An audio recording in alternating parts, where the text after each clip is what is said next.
I'll declare the meeting of the Environment Committee open.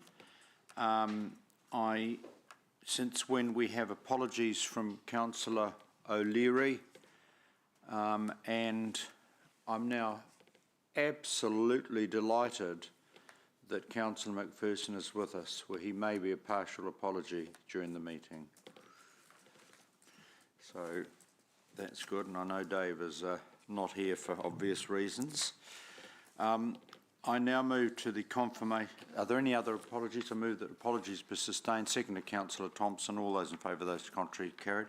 I move to the confirmation of the agenda, and I just note that we'll have 11, because this is our technical final meeting for the triennium. Why I say technical, obviously any committee retains the right until prior to the last council meeting to meet if there's an urgent matter and it wants to bring something to the attention of council.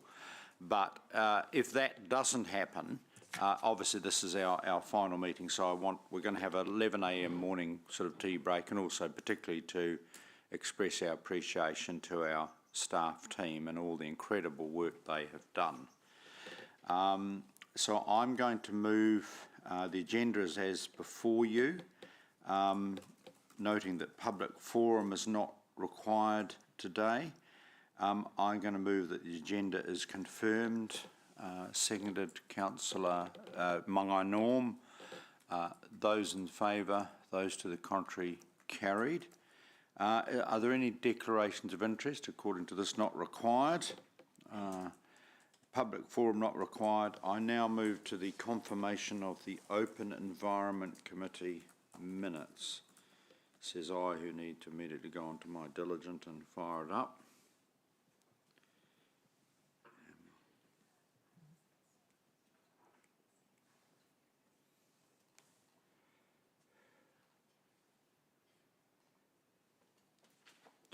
Right, I will move the... Sarah, would you like to move the minutes? Seconded, Mangai Norm. Sorry, I'm just going to...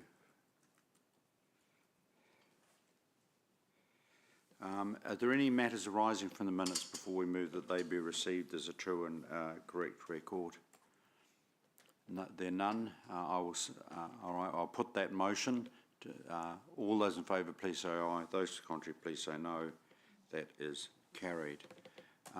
We now move to the Chair's report, to which I'm really sorry because I'm actually trying to fire up my... It's Hamilton 2022. Right. Having said that, can I acknowledge our esteemed governance who, when I attempted to get a paper agenda, refused to give me one, and I have ultimately accepted that reality. So, if there, you know, and obviously they did remind me around issues of conservation too. So anyway, with that aside. Look, obviously fairly, dare I say it, a significant meeting today, both in terms of the last item on the agenda, or the second to last item on the agenda, which Deputy Chair Sarah will assume the chair for, with regard to the climate strategy. And at that time, obviously, I will, of course, as we will be acknowledging the work to date, but respecting that there will be, you know, significant input from committee members. Since when, also on the role of the Environment Committee, and I'm acknowledging that Councillor McPherson has a comment or question, I'm certainly hoping that the new council, under the leadership of the Mayor, will maintain the very, very important work of this committee, as are a number of other very important committees, because I do think, particularly in terms of what is ahead of us, very obviously this particular committee, both in terms of its workshopping, in terms of its overall audit role, in terms of its leadership role, I think will play a very significant role. But of course, those of you who are in the new council, that will be up to you. Councillor McPherson. Thank you, Mr. Chair.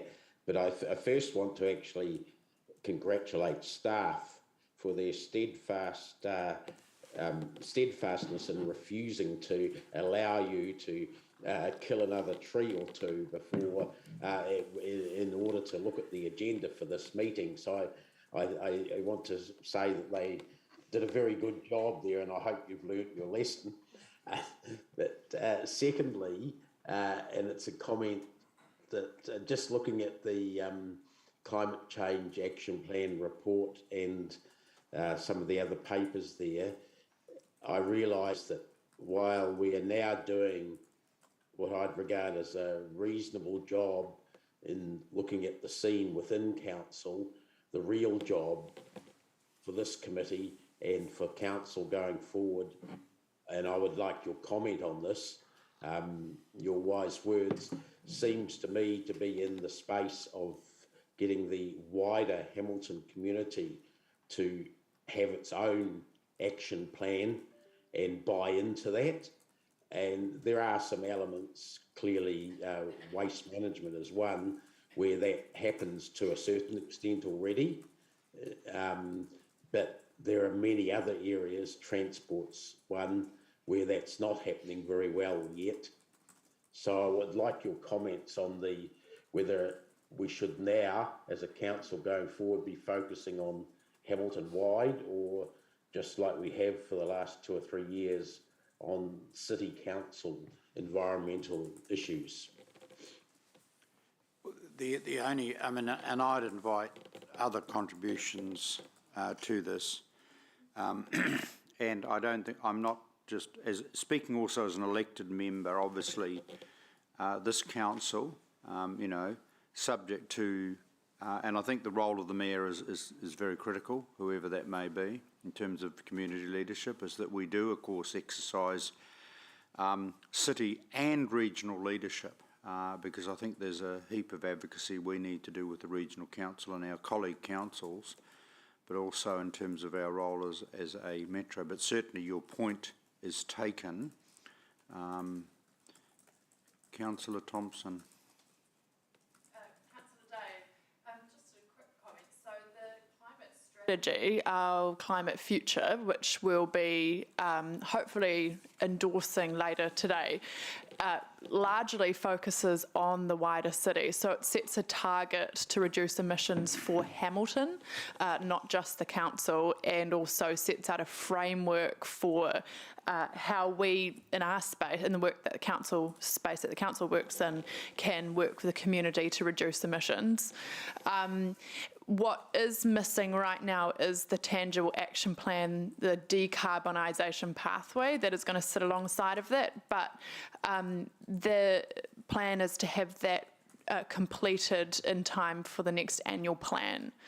So that will translate the higher level framework into tangible actions.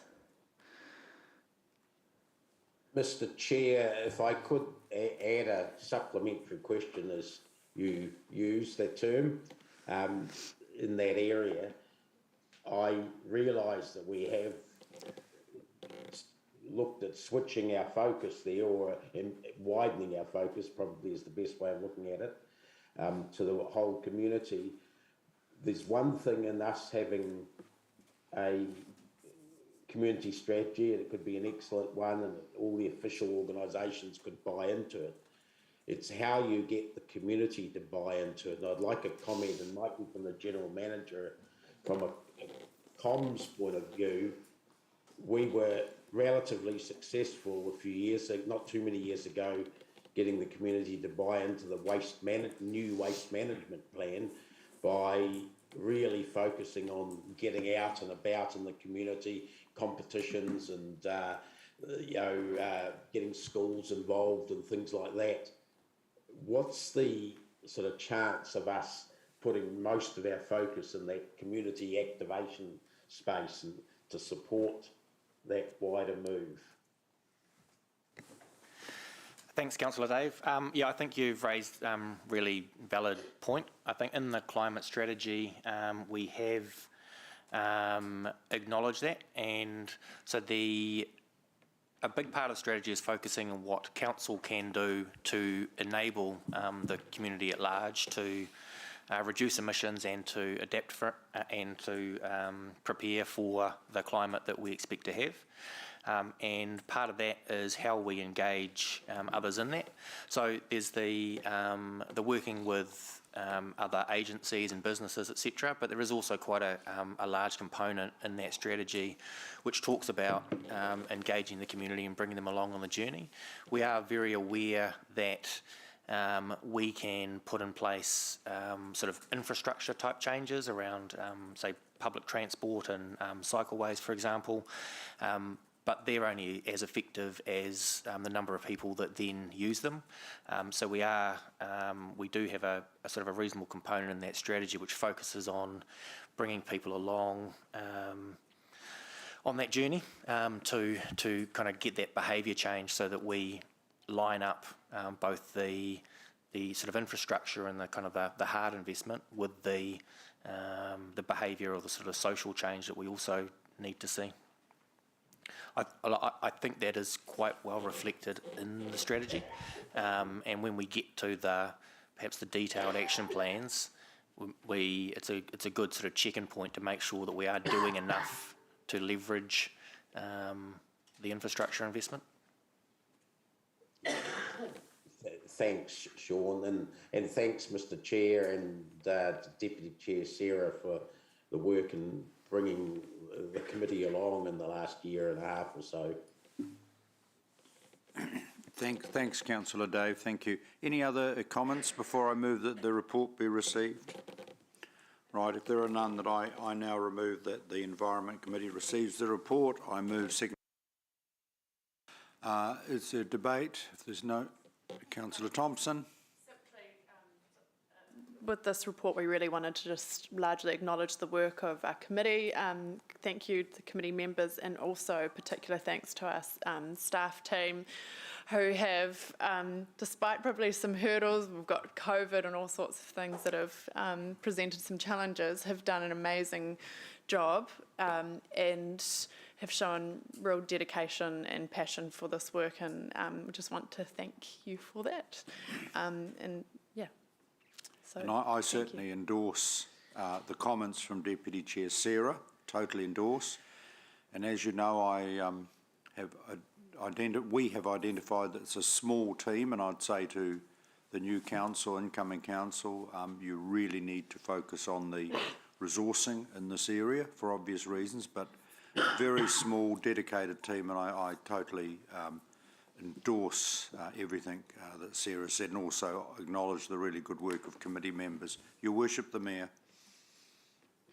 Thank you, Chair Martin, and thank you to you and Sarah for the work that you have done in this space. I set up this committee to put a stronger focus on environmental matters and to make sure that they were woven through all areas of council business. And I think you've done a good job at starting that in that direction, and you've really done an excellent job on the climate strategy and the climate action plan, notwithstanding we had unfortunate delays and some time to get that complete to the highest standard. And I do know that some of that was because you are dedicated to a very high standard, and see Sarah's smiling, but I think that's testimony to wanting to get it right.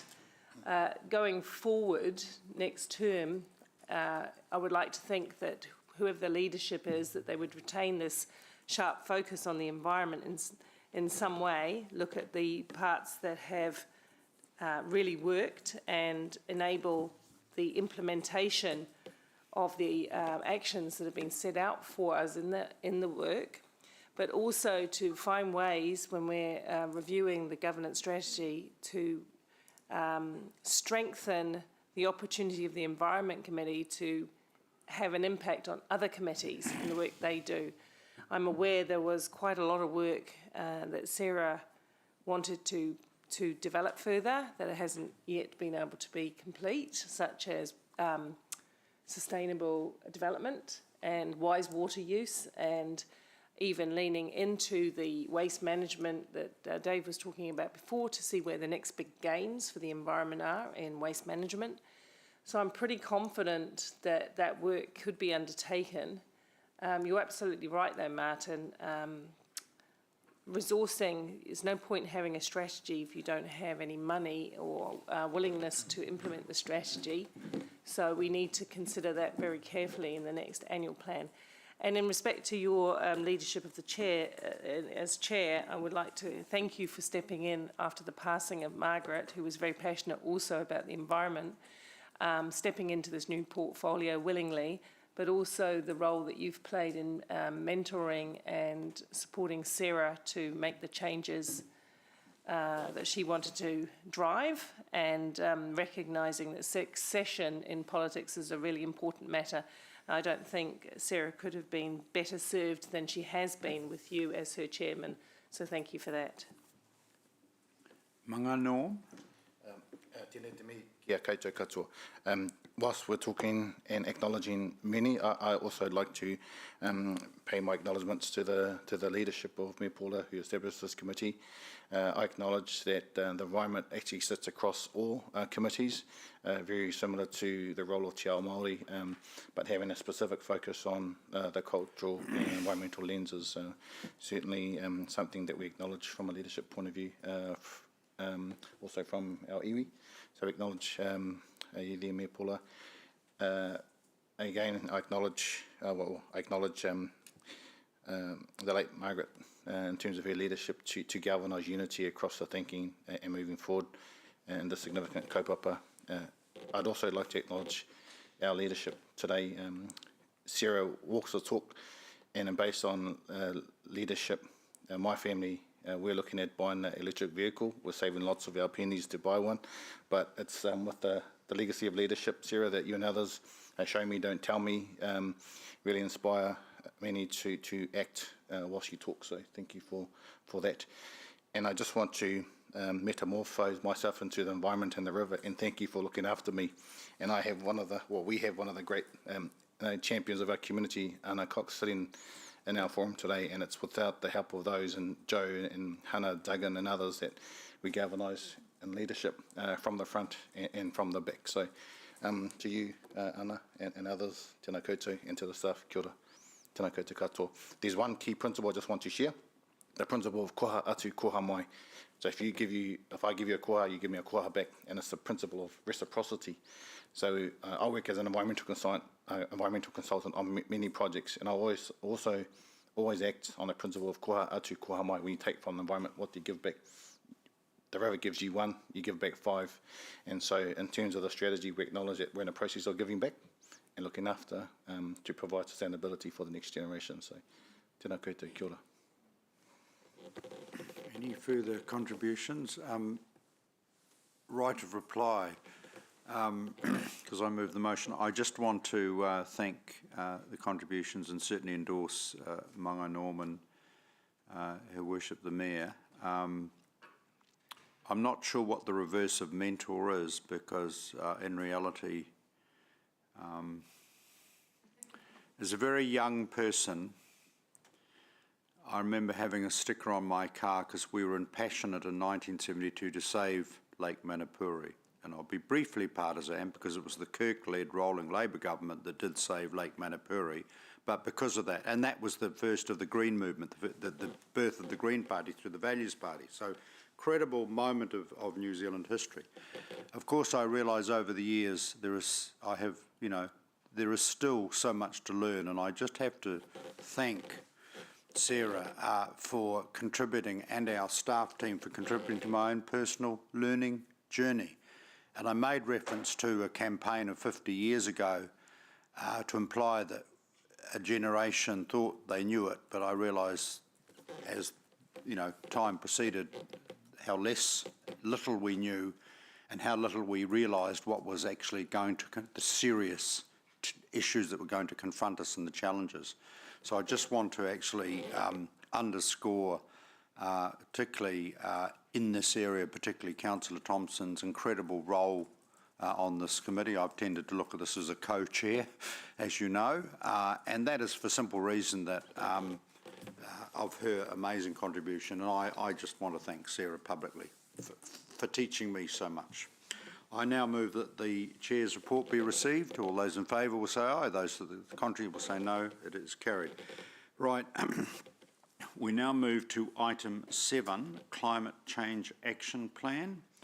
And if I could have our staff team, Poppy and our staff team, join us at the bottom of the table, and if you'd like to speak to this. Morena koutou. Thank you, Chair Martin. The purpose of the report is to provide an update on the actions that were outlined in the 2021-22 Climate Change Action Plan and to give an overview of some key highlights from the year as well.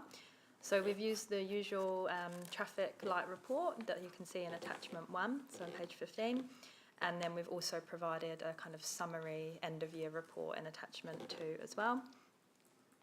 Attachment 2 starts on page 33 and provides an update on Council's operational emissions for the year, how these are tracking, and gives some comparison to previous years as well.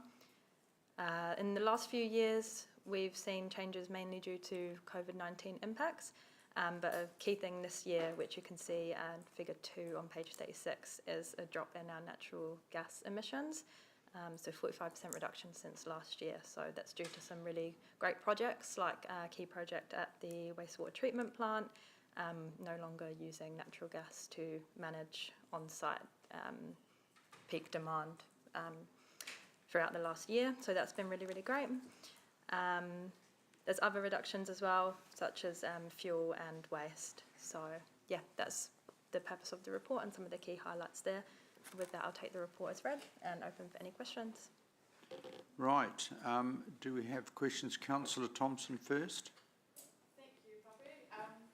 So I've got a few questions. One is in regard to the wastewater treatment plant. So we've obviously made some really good progress with moving away from natural gas there, but the biogenic emissions, unfortunately during the annual plan, $5 million odd to put in a solution that would reuse the energy from biosolids was raided,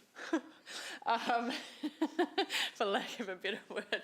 It was repurposed, yeah. And so we have to look back at a long-term plan again. So is that, although we do have 100,000 there for a business case and design work to look at the solution for that. So has that been taken into account in this, in terms of that change of priority there? So the project to address the biogenic emissions is still funded for 2024-25 to 25-26. So that's my understanding in the annual plan. The funding is still there. So that will be the key project that will reduce our biogenic So emissions. what is that project? Because from my memory in the annual plan, we repurposed funding for... Eva-Lisa, did you want to? So through the chair, Sarah, you're correct. In the annual plan, we did repurpose the funding in that year and brought that forward in terms of resilience at the treatment plant for power resilience. But in addition to that, Council approved the $100,000 for the business case, which will then determine what is actually required in the future years. So the business case is still to come back to Council for approval, so it is an opportunity for us to actually look worldwide what is best practice in that space. Yeah. Okay. So thank you. Yeah, so it would just be maybe noting that, so we have just we've got the work undergoing to figure out exactly what we do need and then what it will cost, but there'll be the extra step of then getting that back into the budget. Another question was, in terms of our workplace travel plan, from recollection, was that going to come to this committee, or I guess just in terms of visibility, was that going to come to us or to infrastructure? That was planned, so staff are just finalising that following the decisions of elected members through the annual plan, and so that can have visibility at the final committee of this committee if that's what elected members wish.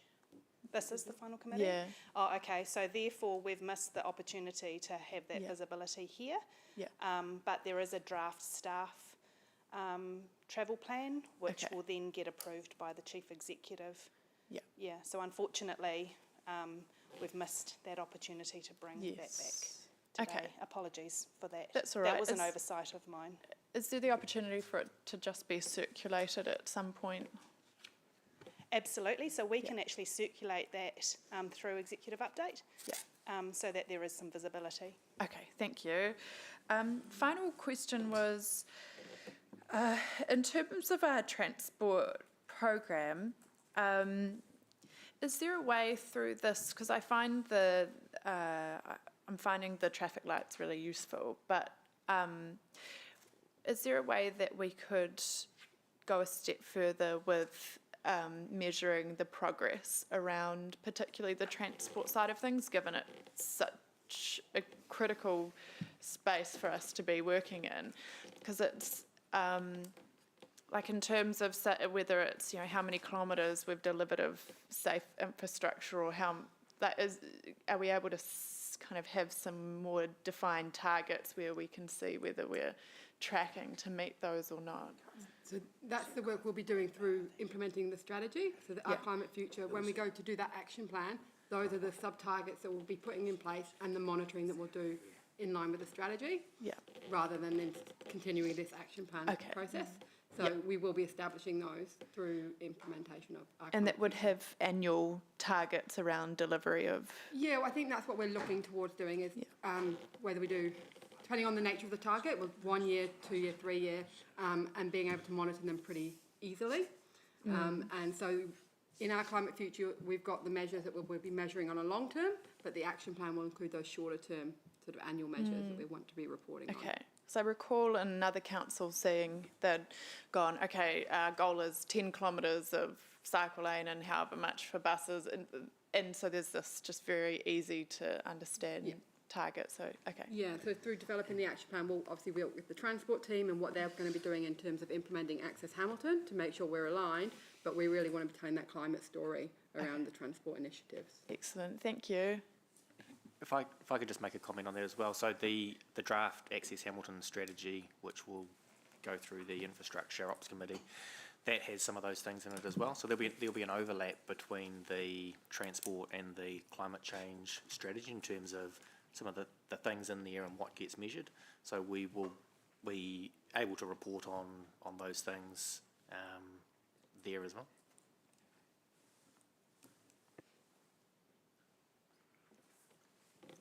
Further questions? Mayor Paula? Agenda again. Just my questions really around resourcing.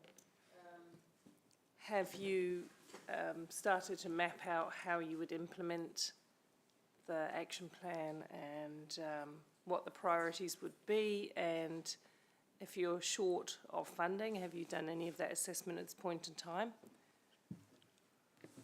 So for the, when we get to the climate strategy, so we haven't done a detailed resourcing plan for that yet. So that will be the next thing that we do. I've sort of made a reference to that in the GM report later on in the agenda, but not in sort of great detail.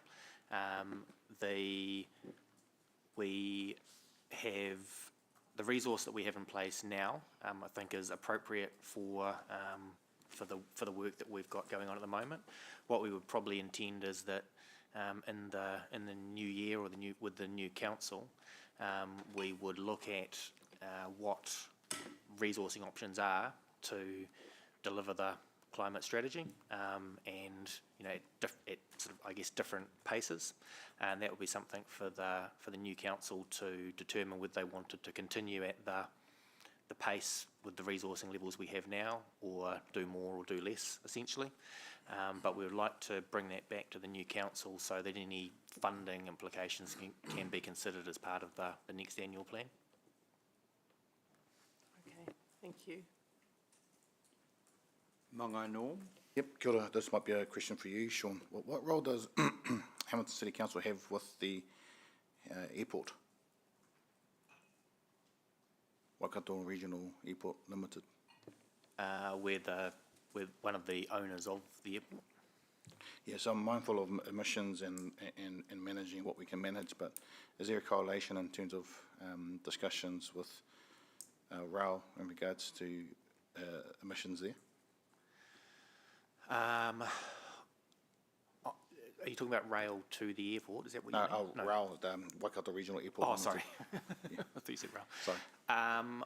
I'm not too, I'll have to ask Sean Murray, who manages the relationship with the airport, about exactly what the Yep. conversations have been with them in respect of climate change. I'm afraid I don't know at the moment. Yep. I'll follow up Yeah, and get back to you. yeah, I'm just looking at numbers and data, and we're talking lots about emissions and managing emissions, and there's an airport that sits outside or inside our boundary, and what role do we have to correlate and or assimilate the emissions there, and what role do we have to strategise with them in order Yep. to achieve our goals and targets inclusively and collectively. Yeah, it's a good. It's a good question. I'll follow that. I'll find that. Yep, thank you.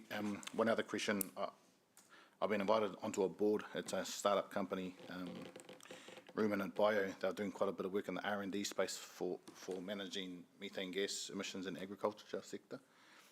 Do we have any relationships with R&D companies looking to themselves to entrepreneurialise methods to reduce emissions? I'm not. Charlotte, are you aware of anything? We haven't got specifically at the moment. There are some bits and pieces that are owned throughout the organisation where they've got relationships, especially in like the waste area. But that's one of the key actions we've got in our next steps document for this year, is actually to do a bit of a stakeholder analysis of who are those players out there, because we need to build those relationships. Yep. And to look at what we need to do to support that investment and innovation in the city. Yep. So if I use the term manutaki, which is what we use in the wellbeing spaces, it's the front bird leading a flock of birds in a particular direction. And if we put ourselves in that manutaki space, there's lots of others who are actually on that same flight pathway, doing the same thing in terms of helping towards reducing our emissions. And so how do we, the strategy within the strategy around communication to bring them into the flock, so we meet the part of the flock in regards to that overall. Yeah. It's good, and I think in the transport space we probably do have some of those relationships, and Eva Lisa has with some of the organisations that are doing things in terms of, you know, the different types of emissions from a vehicle perspective. But I think, as Charlotte says, there's a much broader kind of context there, and sort of the example you mentioned is a really good one. So we'll include that as part of the action plan for the strategy as well. Yep, thank you. And last question, again, this might be to you, Sean. The partnership with iwi, and I know very well that Waikato Tonu has a climate strategy themselves. So are we working alongside our iwi partners and singing from the same song sheet in regards to the strategy and action? And the reason why I say that is input, output, outcome, impact. From a wellbeing point of view, what you put in, what you get out, outcomes and impact of that, and how we really monitor that. So, Sarah, I'm also looking forward to the action plan when that comes out to align to those key parameters and attributes. Yeah, I mean, Poppy can probably talk to the engagement we have had with iwi and Hapu on the climate strategy. Do you want to make a comment on that, Poppy? Yeah, thank you for the question. So we did have some great engagement with EB partners throughout the development of the strategy. So we held a number of online workshops and discussions with different groups, which was really great. We got some really good feedback, had some great discussions, and got good insight, which we have built into the strategy based on the feedback. In developing the action plan going forward, we will be working again with those groups to make sure that the action plan represents kind of the priorities and actions that need to be in there as well from outside of council.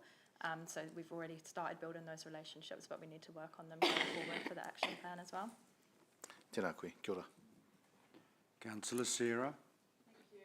For your indulgence, Chair. I just have a follow-up question following Mangai Norm's good question around the airport. To what extent does our strategy actually cover the airport, and are there any other CCOs that, or affiliations we need to? The airport gets captured under our emissions profile for the city because we use it, Hamiltonians access it, so it comes under our emissions profile. So that's where we will look at when we're doing our decarb pathway work.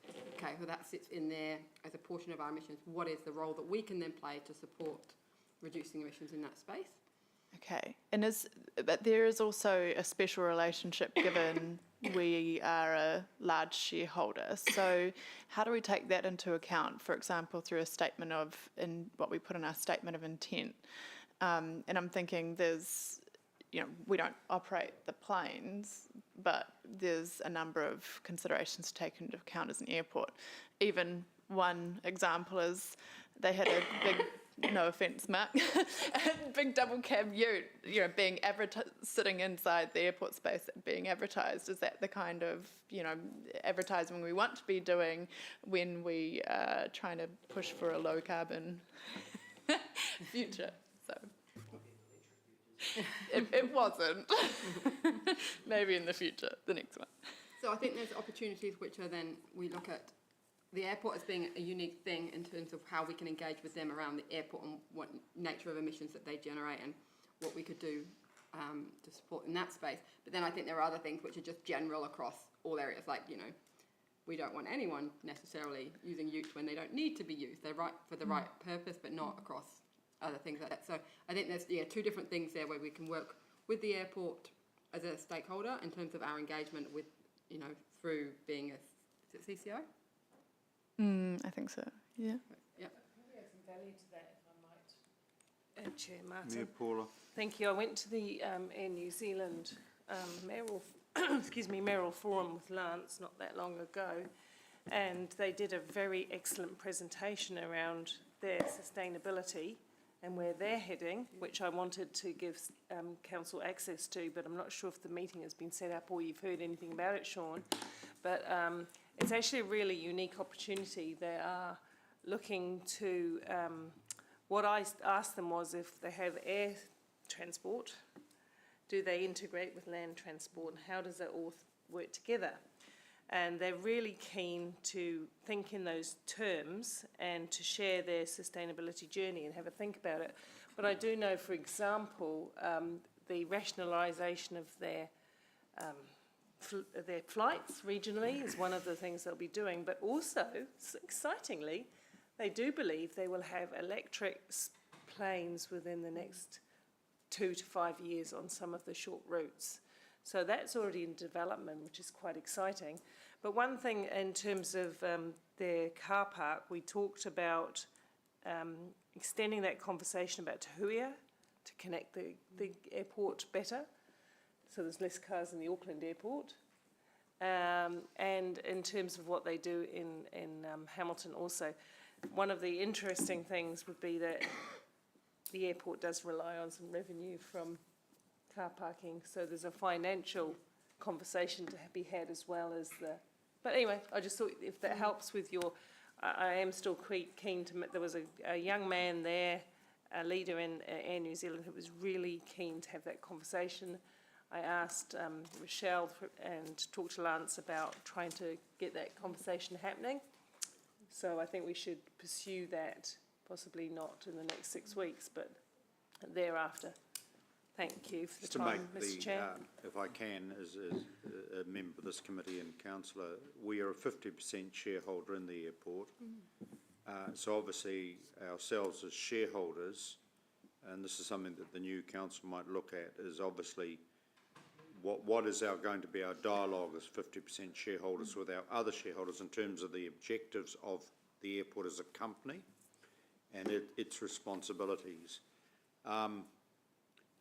Also, before I depart a mortal coil, I still live in hope that, and acknowledge Dave Mack for years and years has obviously advocated for the rail link.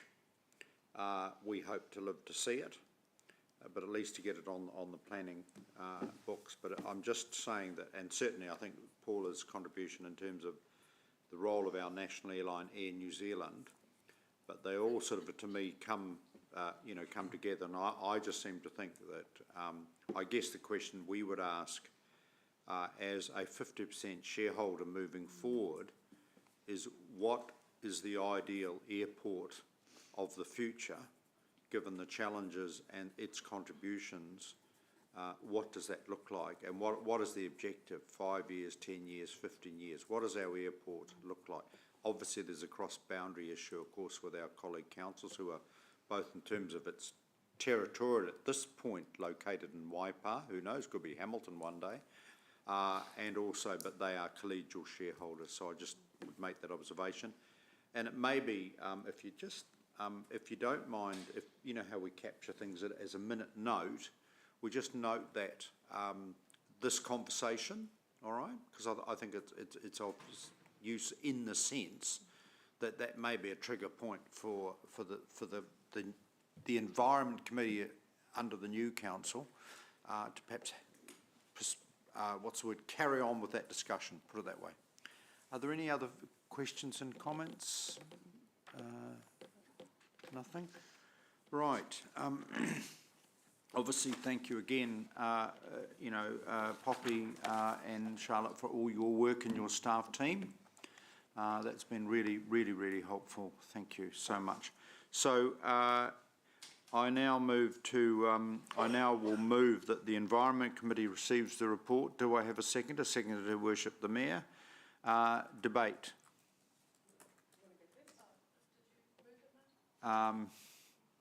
No, I'll what's the word? I'll reserve my right of contribution. Councillor Sarah.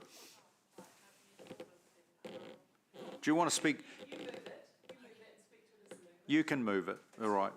Sure. It's all right. Whatever.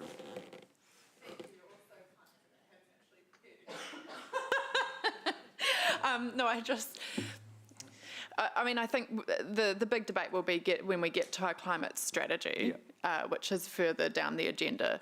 But I do think that it is really critical that we're continuing to measure what we are doing, and I think finding ways to measure that in a way that really keeps us accountable would be really important, which is why I raised how do we in more detail actually keep track of whether we're making the right amount of progress on transport or on other issues. So I'm really looking forward to the work that it sounds like we are going to be doing over the next few months to enable that.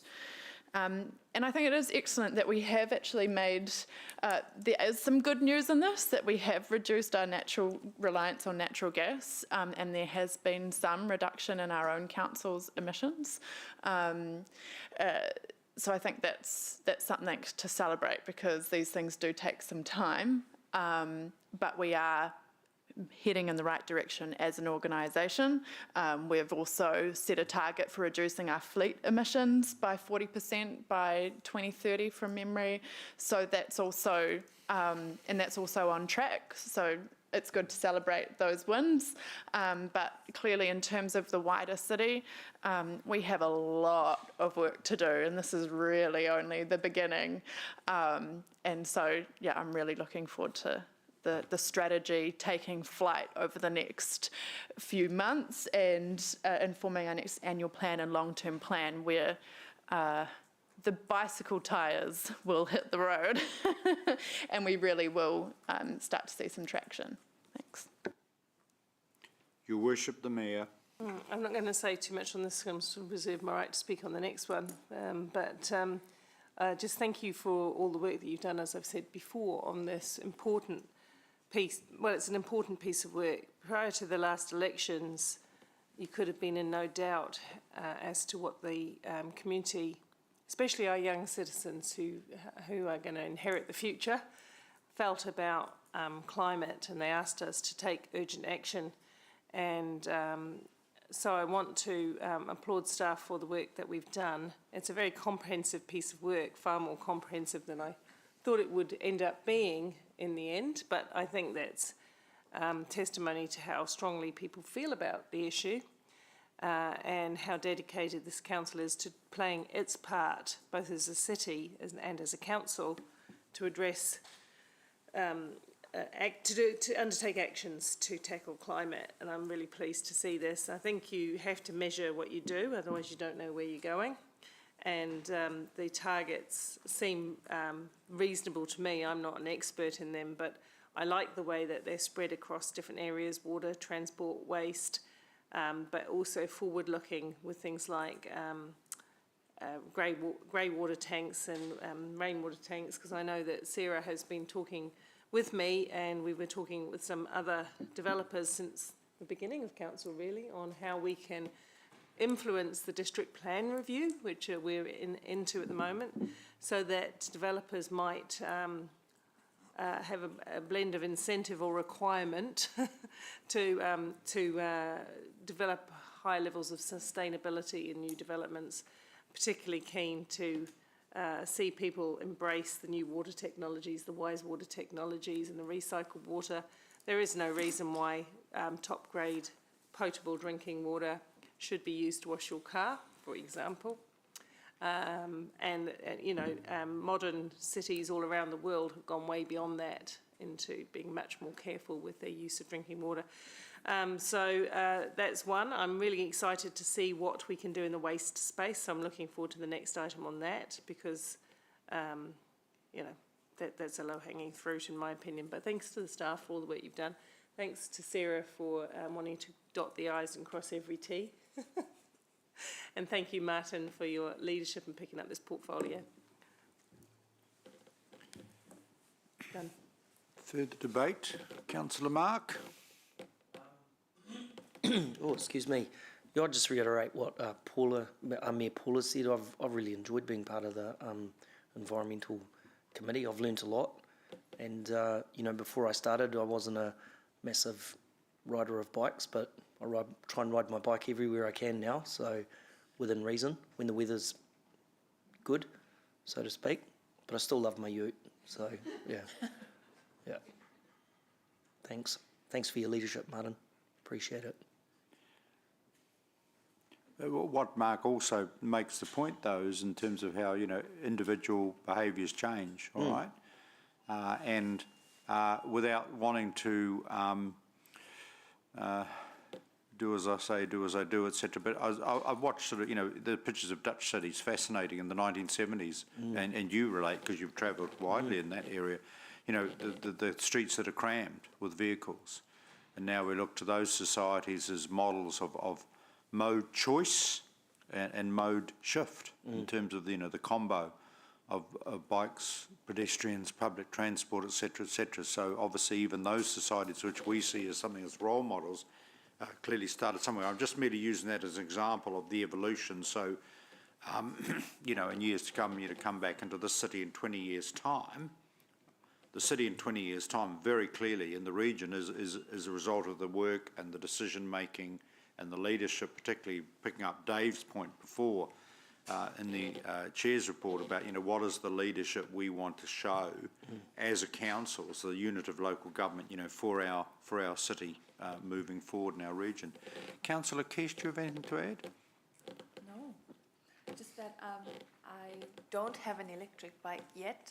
I'm the most uncoordinated person you'll find in Hamilton, but I'm on the waiting list for my hybrid, which will hopefully arrive in the next 5 weeks. And I know Councillor McPherson does have an electric bike, but I acknowledge your presence. I don't know if you want to add anything before we move the... No. Councillor, and thank you for being with us, Councillor Van Oosten.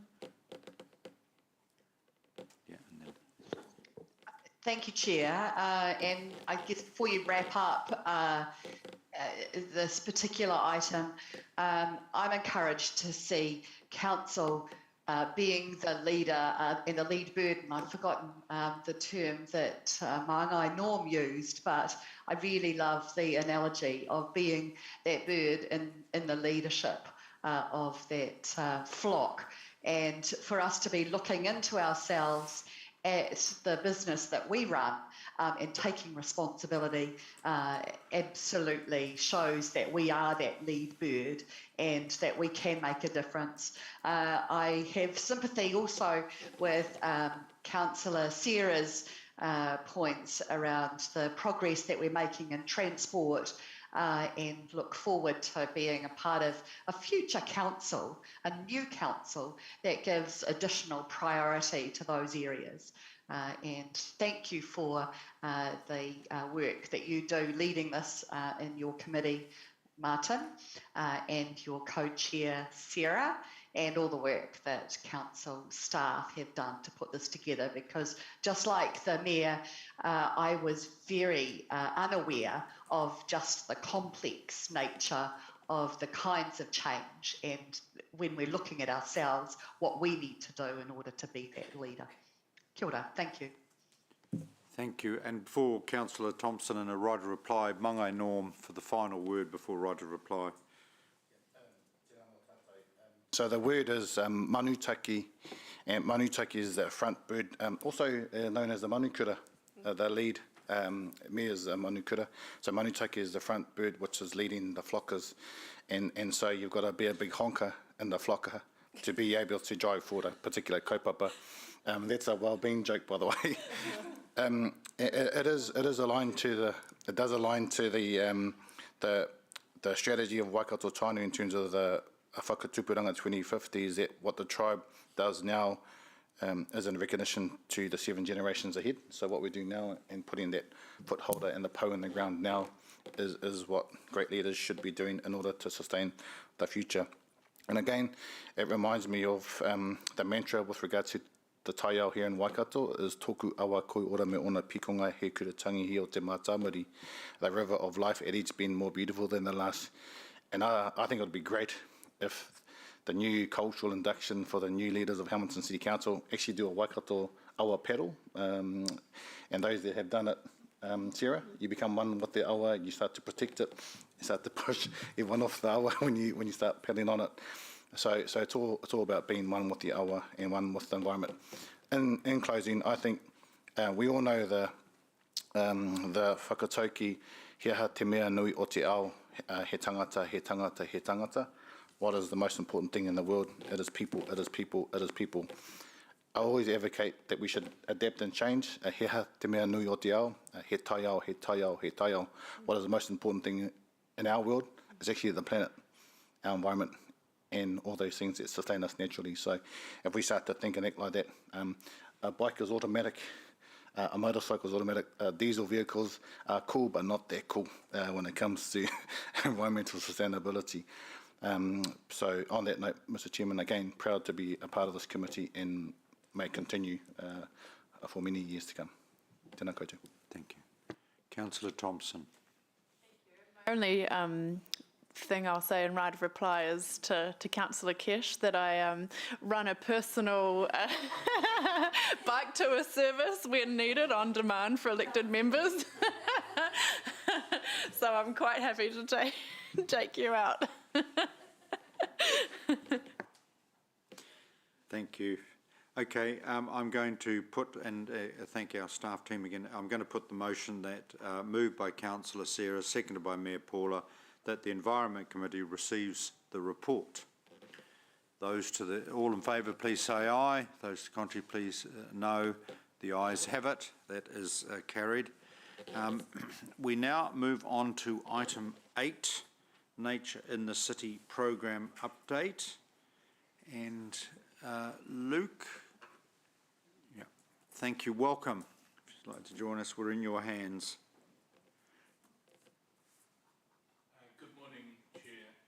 Deputy Chair Thompson and members of the committee. Luke Archbold's my name. I'm the Parks and Recreation Asset Manager.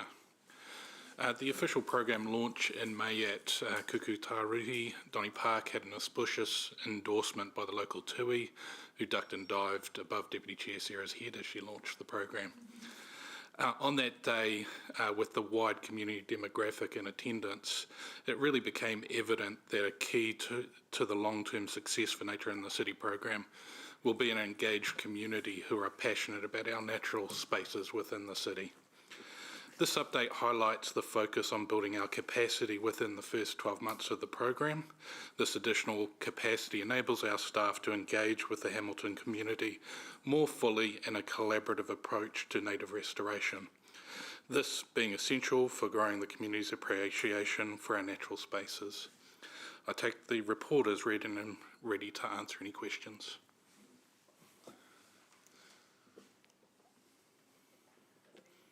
First question from Councillor Sarah. Okay, Thank you, Luke. I really enjoyed reading this report. It made me feel happy to read of a lot of the progress that's already happened. One question I did have was just around, say for the next monitoring update, would it be possible to include some numbers around, I guess, how the kind of uptick we're seeing with volunteers, or just a few metrics, maybe a little graph or just some numbers, but it would be really interesting to kind of see how things are changing in that space from a numbers level. Yeah, so our focus in the monitoring reporting space is to establish our baselines in this, and so we've had a new monitoring and reporting lead in for about 6 to 8 weeks. He's been in role, so embedding him into council, him learning all the elements of that, but he's already starting some good work around establishing our baselines, and we should be able to provide further updates around that baseline. Okay, cool. So we'll expect to kind of see some more of that data in the next update. Yeah, baseline will take us about 12 months to fully establish, but we'll give you updates before that as it comes available. Okay, all right, cool, thank you.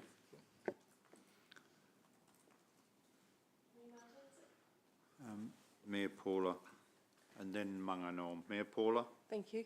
Thank you for the work. I've always felt, even when I set the Environmental Committee up and we talked about climate before, I've always felt that we're probably doing more than the general public understand that we're doing.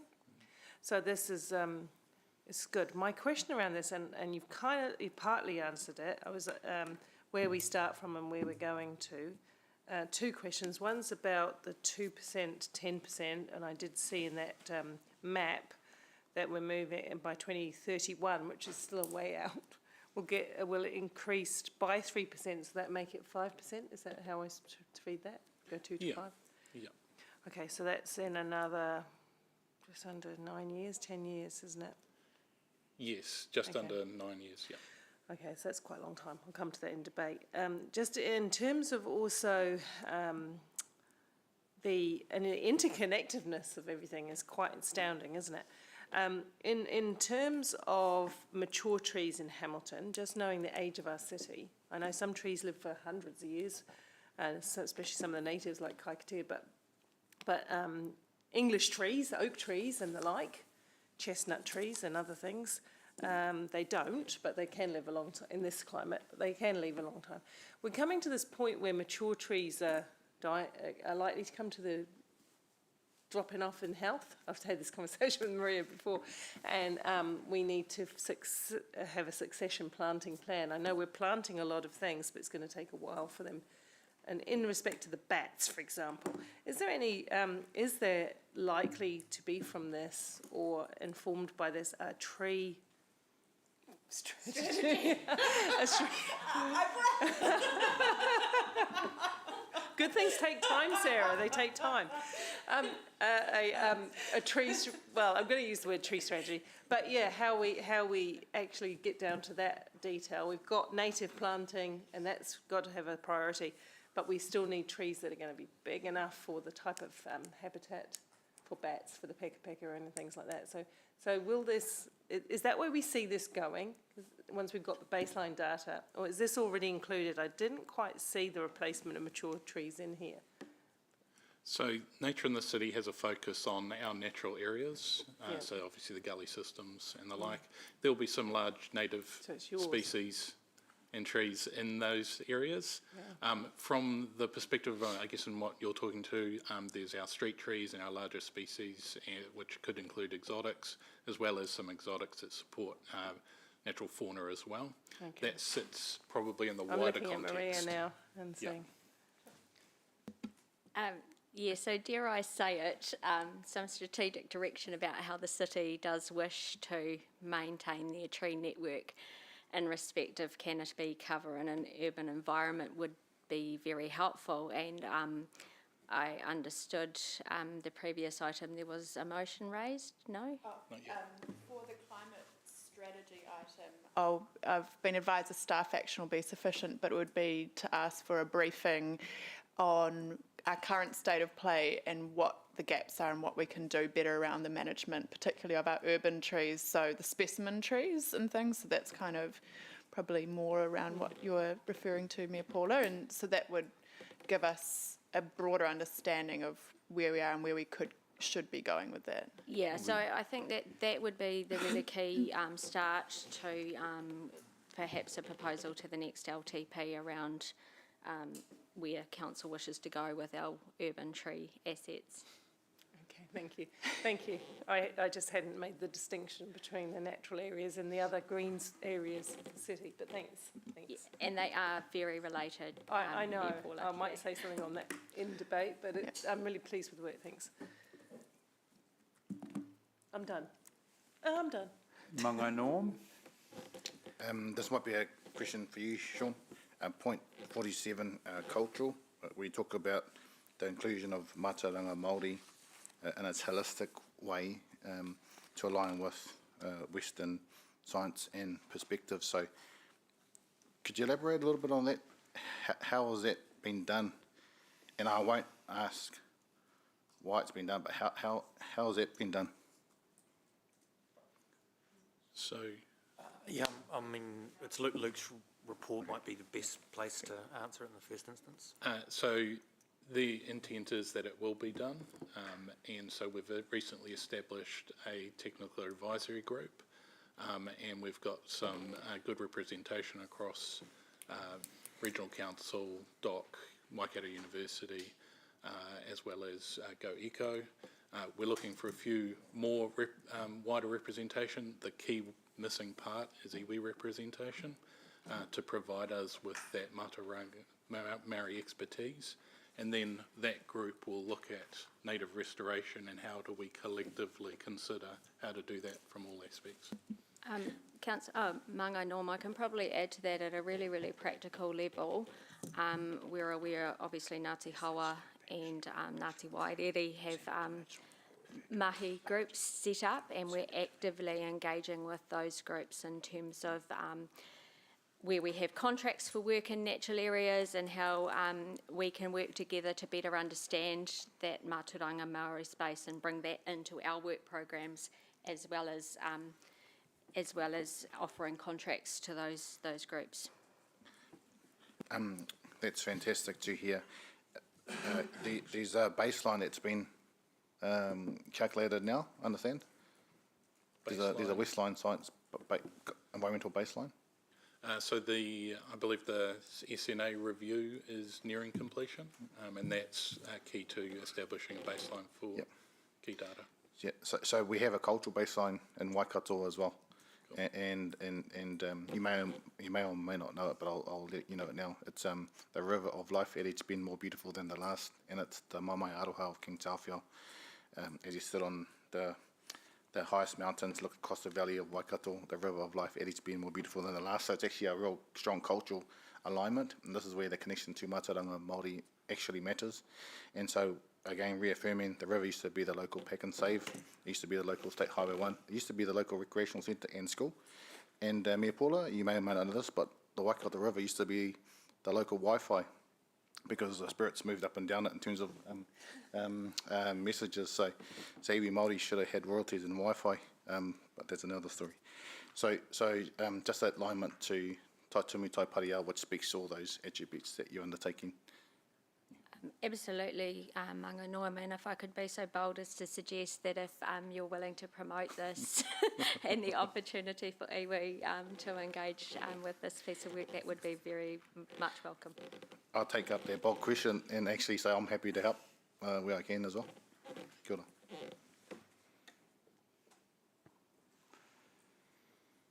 ora. Question, Councillor Donovan. Oh, excuse me. Not sure if this is for Luke or maybe Sean. In the notes, there's a paragraph 19 on page 40 of Diligent.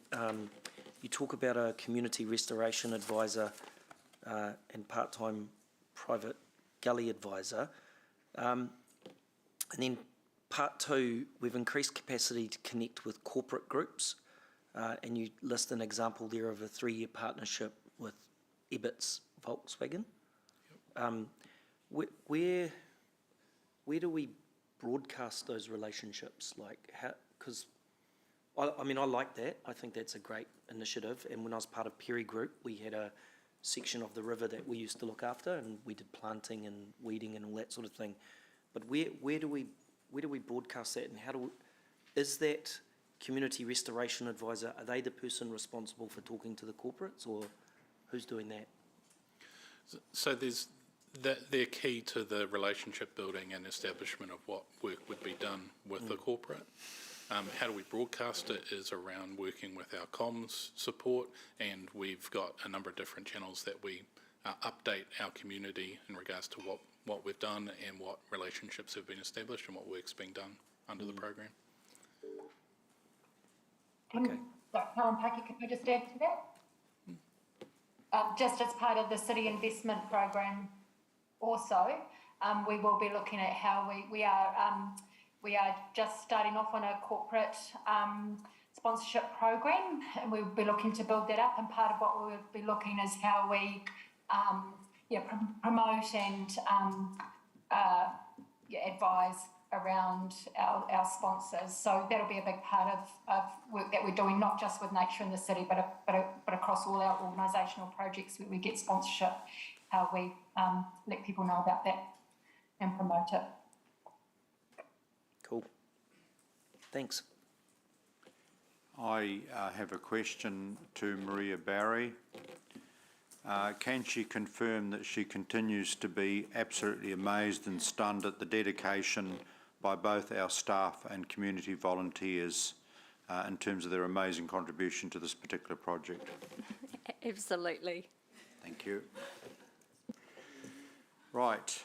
Are there no further questions? I'm going to ask Councillor Thompson to move and Manga Norm to second.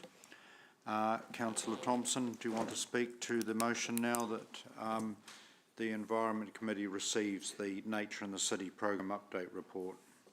Thank you, and thank you, Luke, for the report. As I said before, I was really happy reading this, particularly reading that we're getting more volunteers and people participating in restoration work already. That's really exciting, and I can't wait to see how this progresses over the next couple of years. I was quite excited. I was listening to some podcasts the other day and just happened to come across one with a student at the Waikato University who's doing some work examining all of our green spaces to see where we should prioritise our investment into nature and to where we should first focus our efforts in terms of restoring those areas. And it was amazing, I'll share it later, just the level of detail that she's gone to look at all of the different things from what's there already to the kind of land and soil there is, to everything that you need to consider. We're doing leading work in this space now, and that's really exciting. So I think that other cities will be watching us as we move forward. Just a quick comment. So it's a little difficult to see. Carmen, can you please just go into that first picture. So related to Nature in the City, but a slightly different kettle of fish are our urban trees, and Mayor Paula kindly brought this up. It's something I'm quite passionate about. So this is from the Melbourne Urban Forest Strategy. And the picture at the top, they've colour-coded trees where you've got trees that are healthy, and then trees that are having some issues, and then trees which are coming to the end of life. And then as you scroll down, the next image is what it would look like. I'm just seeing how many years, 5 to 10 years or over 20 years, over a number of years, basically, if you didn't do around 11 to 20 years, if you didn't do succession planting for those trees along that riverbank, what that would end up looking like. And they're facing a number of challenges with their urban trees, climate change causing droughts, putting a lot more stress on the trees, so they become less healthy, less resistant to disease.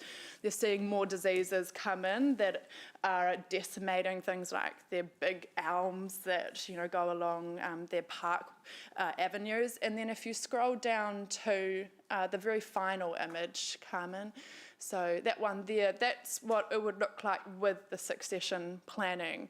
So I guess I just wanted to show those images because it really highlights how important it is that we take a really proactive approach with our urban trees, because if we want our parks and our streets in particular to still have beautiful shady trees in the next 10 to 20 years, that's not going to happen by itself. We're going to have to undertake a lot of asset management with our trees in a really strategic way to ensure that our city can still enjoy what they have to offer going forward.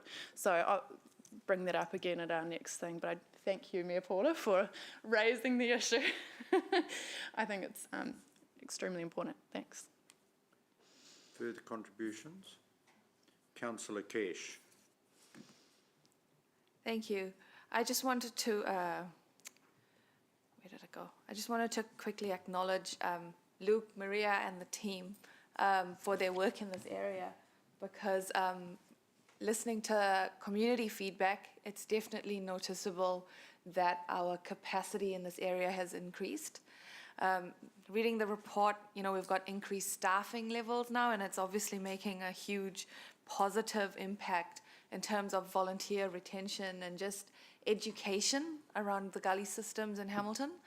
I've talked to school groups, I've talked to people in the community who have gullies in their backyards, and they're going, we've been contacted and we know that someone's actually looking out for this area. So that's never happened before as far as I know. So it is making a difference. I've even seen posts, on Facebook and all those resident groups from staff reaching out to the community. So what you're doing is working, so keep doing it.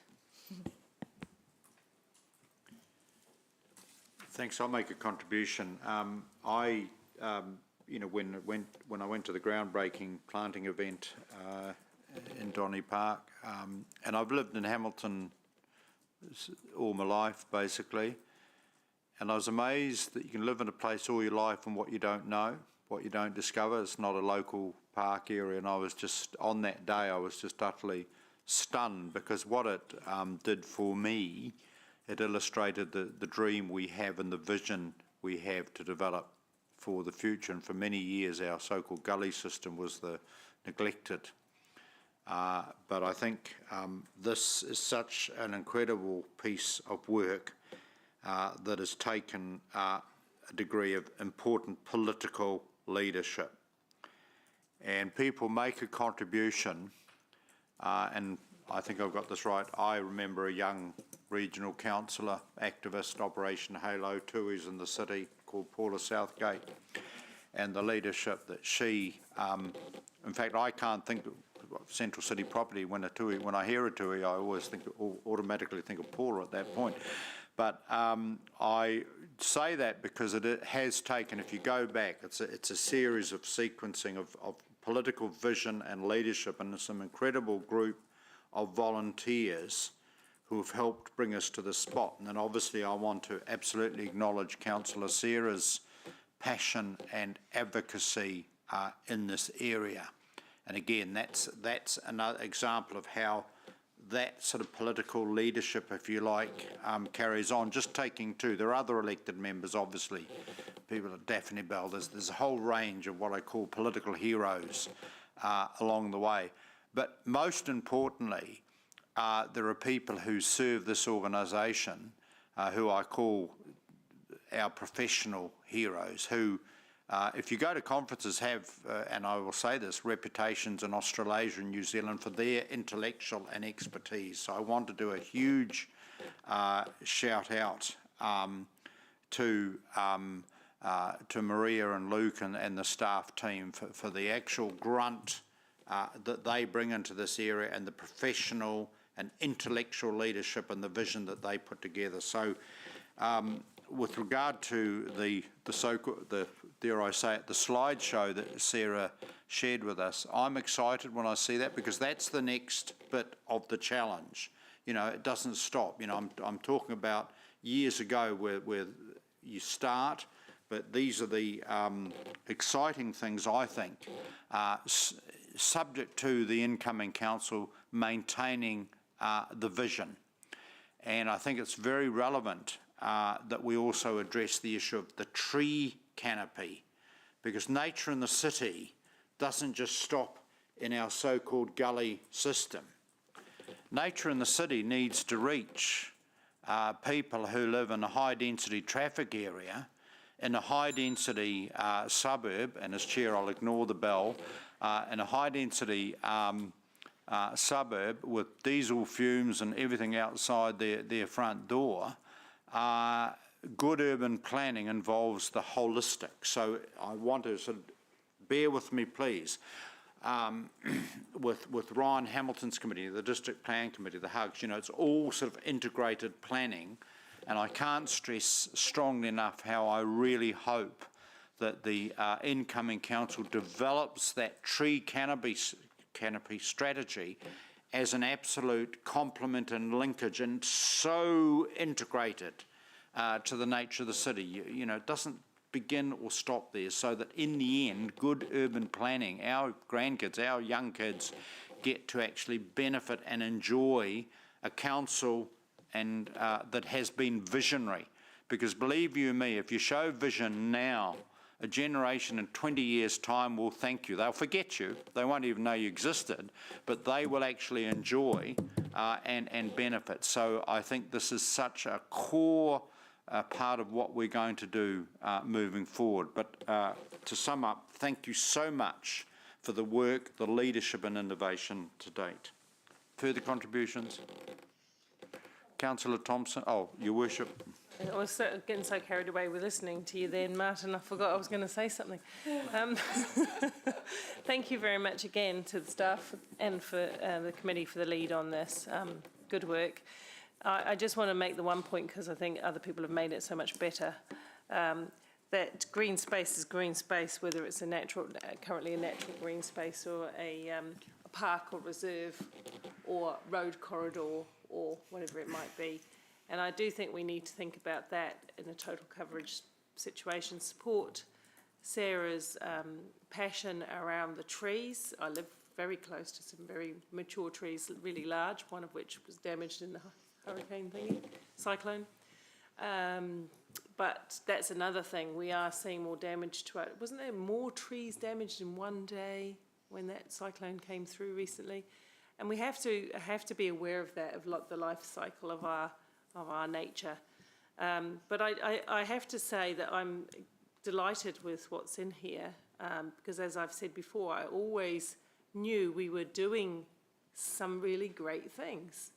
But, you know, people don't always, unless you shout your message out to people and say, well, this is what we're doing, they don't always see it.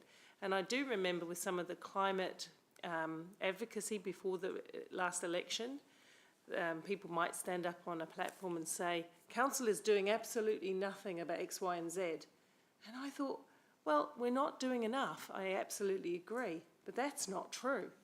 We absolutely are doing a lot of things, and we have our tentacles out into many arenas.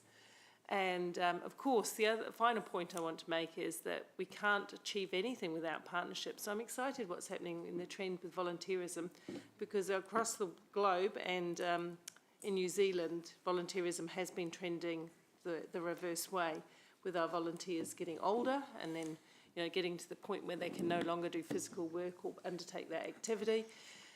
We do need to inspire and enthuse our youth to take a lead in this, and this is what I'm seeing, what you're reporting. So that's really exciting, Martin, from the 2 points of view, tomorrow's leaders and the power of volunteerism, because if our volunteers disappeared overnight, as you were saying before, we'd be in strife big time. If you put a dollar value on every hour that they spent, we'd be in strife big time. So, you know, hats off to everyone involved in this important piece of work. This is not an also-ran committee. It never was in my mind when I set it up, an also-ran committee. It's an absolute priority to put the environment into our decision-making. Thank you. Further contributions before I invite... Oh, sorry, Councillor Thompson, then Councillor... Councillor Van Oosten. Apologies. It's good to be confused with Councillor Sarah. It gives me gravitas, I think. Um, however, thank you, Mayor Paula. You raised a lot of the points that I would also like to make with regards to our volunteers. And I was present at the launch and was really blown away by the breadth of volunteers who were there and the opportunity that this program gives to volunteers to take up the leadership in their neighbourhood, in their districts, and to support that group of people with an organiser that is designed to enable and support the growth of that network is really vital. I saw Bankwood school children at launch, and they sung Waiata for us and really showed their aroha for the work that they've taken up, particularly in Donny Park. So that was excellent. Mana whenua were there also, and so it showed a real richness of everyone's interest in the program.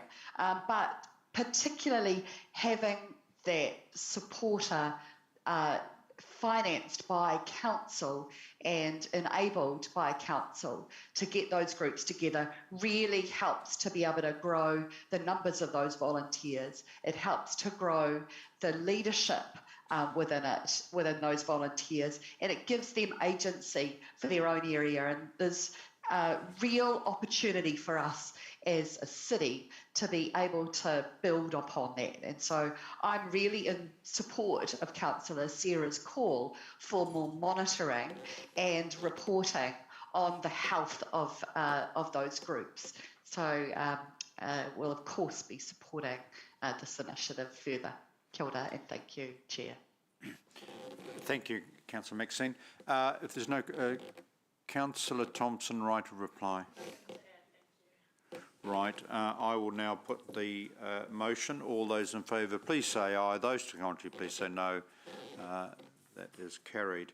Right, we're going to now take our morning tea break, and it's appropriate that Councillor Sarah will assume the chair for item 9, and that's in part a recognition of her work in this area and the co-chair approach that we have. So Councillor Sarah will assume the chair for 9. We'll break until what time? 11? Yeah, 11:15. Yeah, quarter past 11. All right. Okay, and we'll...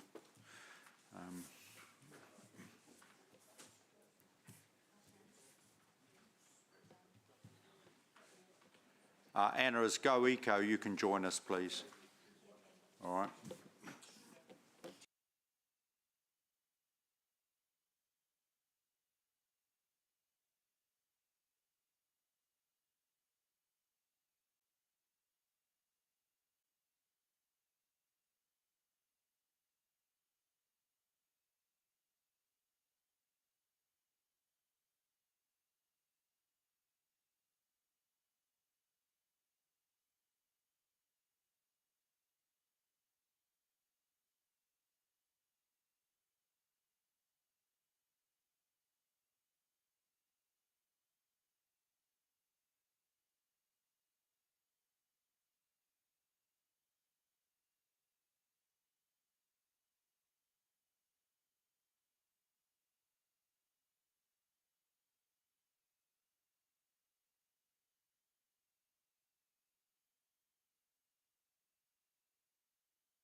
The next item we've got on the agenda is our climate future, so our climate change strategy.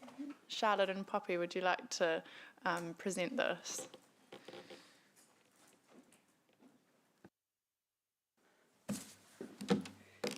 So today we're presenting our climate future Te Pai Tawhiti o Kirikiri, which is our climate change strategy for Hamilton. So this has been a piece of work that we've been doing as a team for about 18 months, where we've looked at all of the engagement and what's been going on nationally and internationally, and reviewed what was an appropriate long-term strategy for Kirikiri Hamilton. We've worked with various different partners. That's all outlined in the attachments in the report, and attachment 1 is where the actual strategy sits. And so today we're asking that you endorse the strategy with a recommendation for council to approve it on the 18th of August, and then we will be moving into the next steps document, which is attachment number 5, which is where we really see the work happening over this year to develop the action plan, which will hopefully then meet the needs of the community, business, organisation in terms of what we need to take to reduce our emissions and to build our resilience to climate change. Thank you. Right, are there any questions? And I know you've all read it. Yes, yep.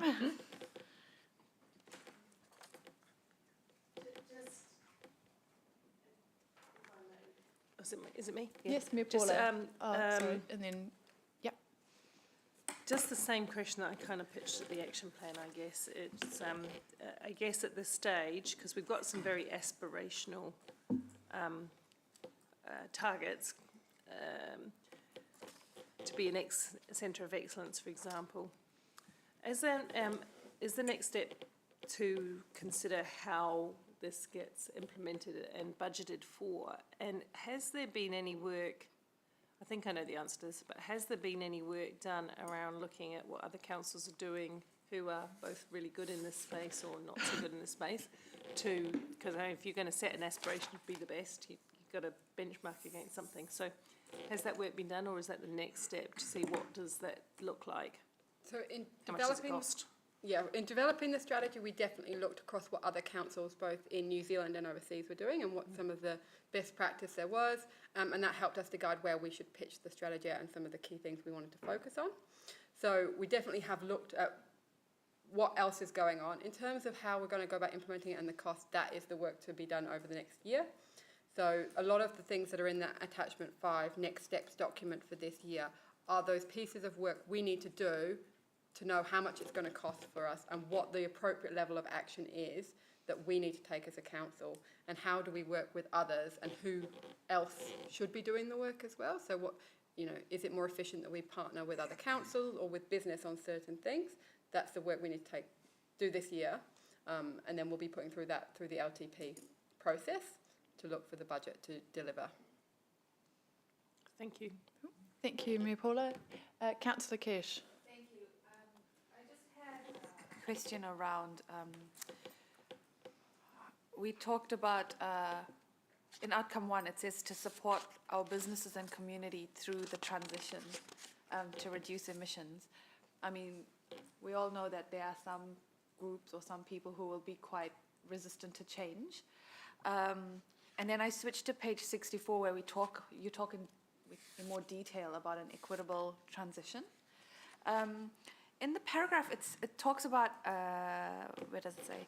Through our climate change response, we will identify ways to support and advocate for new learning opportunities, skills, and employment. And it talks about how some businesses and industries will be affected. I mean, those are all big statements. Has there been any more thought gone into how that will happen, or what will come first? Will it be the change and then the giving the tools, or the taking them on the journey, or? It would be a bit of both, sort of in parallel. So central government's doing a lot of work around transition planning.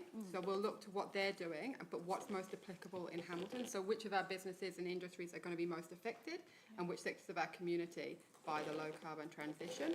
And once we can sort of identify that, we then can look at what the opportunities are. So whilst we'll be supporting the transition, we'll also be looking at who's going to be sort of adversely impacted. and working with central government in their transition planning, but then bring it down to that local level. Awesome. So when it comes to like the detail, for example, car parks being lost in front of a dairy, for example, in that sort of setting, do we know how that would actually look on the ground, or?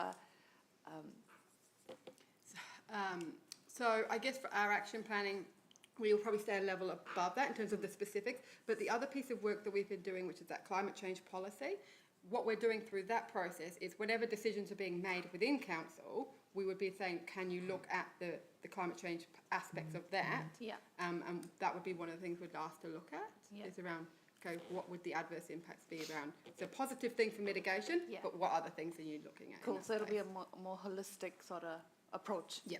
Cool. Thank you. Thank you. Mangai Norm. Can I just make some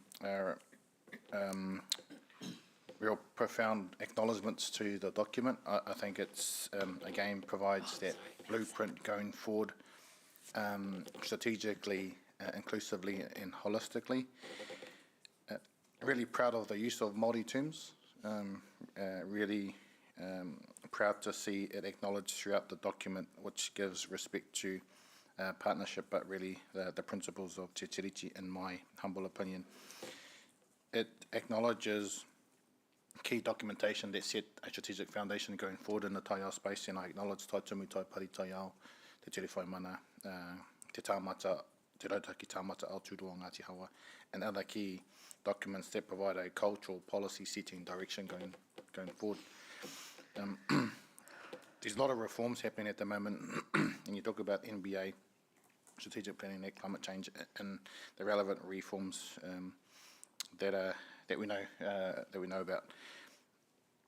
Some of those reforms have strategic risk to iwi, and it's in regards to settlement acts and the issues associated with cultural redress, and a lot of the reforms themselves implicate in a negative way settlement acts. So certainly from a Waikato Tānu point of view, having been involved in a meeting recently, there is some need to look at those strategically, and I think there's a role of the JMA committee conversation in that space as well.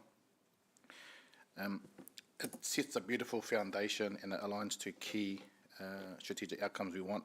I'm really keen on understanding the how. So we know the why. We certainly know when the when is, and Hannah Duggan would say, 10 years ago, or probably 20 years ago, but we are where we are now. And so I'm really keen to understand the detailed action plan and the set targets, and how the targets are set in conjunction with mana whenua and iwi. And again, I reaffirm that the tribe is working on a climate action plan.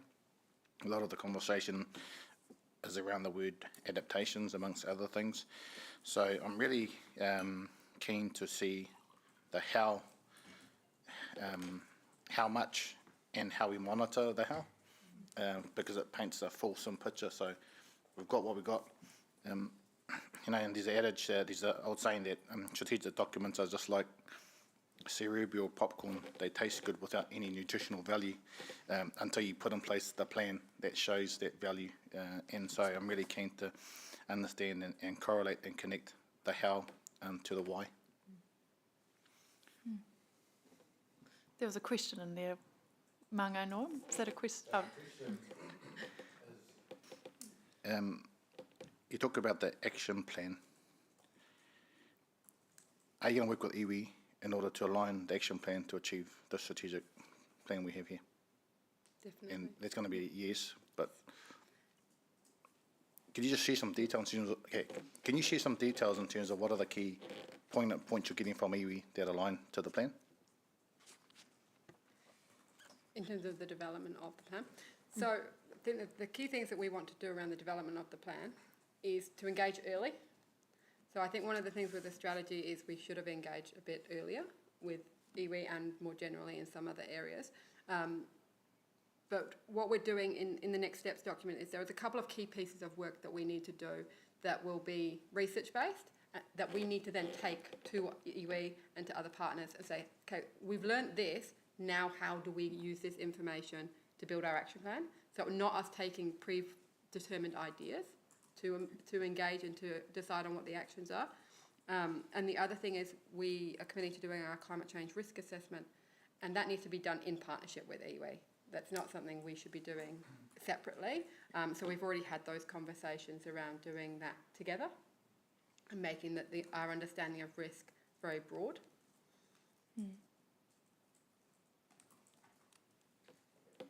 Thank you. Thank you, Mangai Norm. Councillor Maxine, I'm sorry to keep you waiting. Go No ahead. problem. It's always tricky managing a meeting that's a hybrid like this. And, my apologies for not coming in, but you'll understand why. So thank you to Poppy and Charlotte for putting this together in a way that looks really easy to understand. The language is great in it, and there's a good balance between the science, the pictures, and the words. But just being a document won't be enough. I see your rollout program, your next steps includes putting together some pamphlets, flyers, etc., to be able to get those ideas out a little bit further and strengthen the engagement. And at the beginning of this meeting, Councillor Dave talked about the critical need to bring the public into there. I'm also, I guess that's a question, but also with that, reflect on Chair Martin's points at the beginning of the meeting where he talked about not printing out the paper. So how else are we going to do that, and what other ways will we use to engage all of our public and stakeholders, not just the small group that sit within our sphere potentially? Thank you. So we are working with our comms advisor to actually develop up a communications plan for the strategy. We've looked at different ideas around, obviously, we've got our social channels, we've got, we're looking at creating a video that tells the story of our strategy as well to make it more accessible in that way. We also think it's about going and getting out into the community as well. Being a small team, it's not always going to be able to be us who's going to go out into the community. But what we want to do through the strategy is actually embed it across the whole of council so that when others are going out and talking about transport projects or talking about waters or waste things, they're connecting it back into our climate change story and talking about how it links to what we're doing in that space as well. And then the other piece will be around how do we actually educate our community on climate change. So we've got a few things that we're looking at there around working with the libraries and museum on different initiatives to help educate around what climate change actually means here in Hamilton and what opportunity we have as well.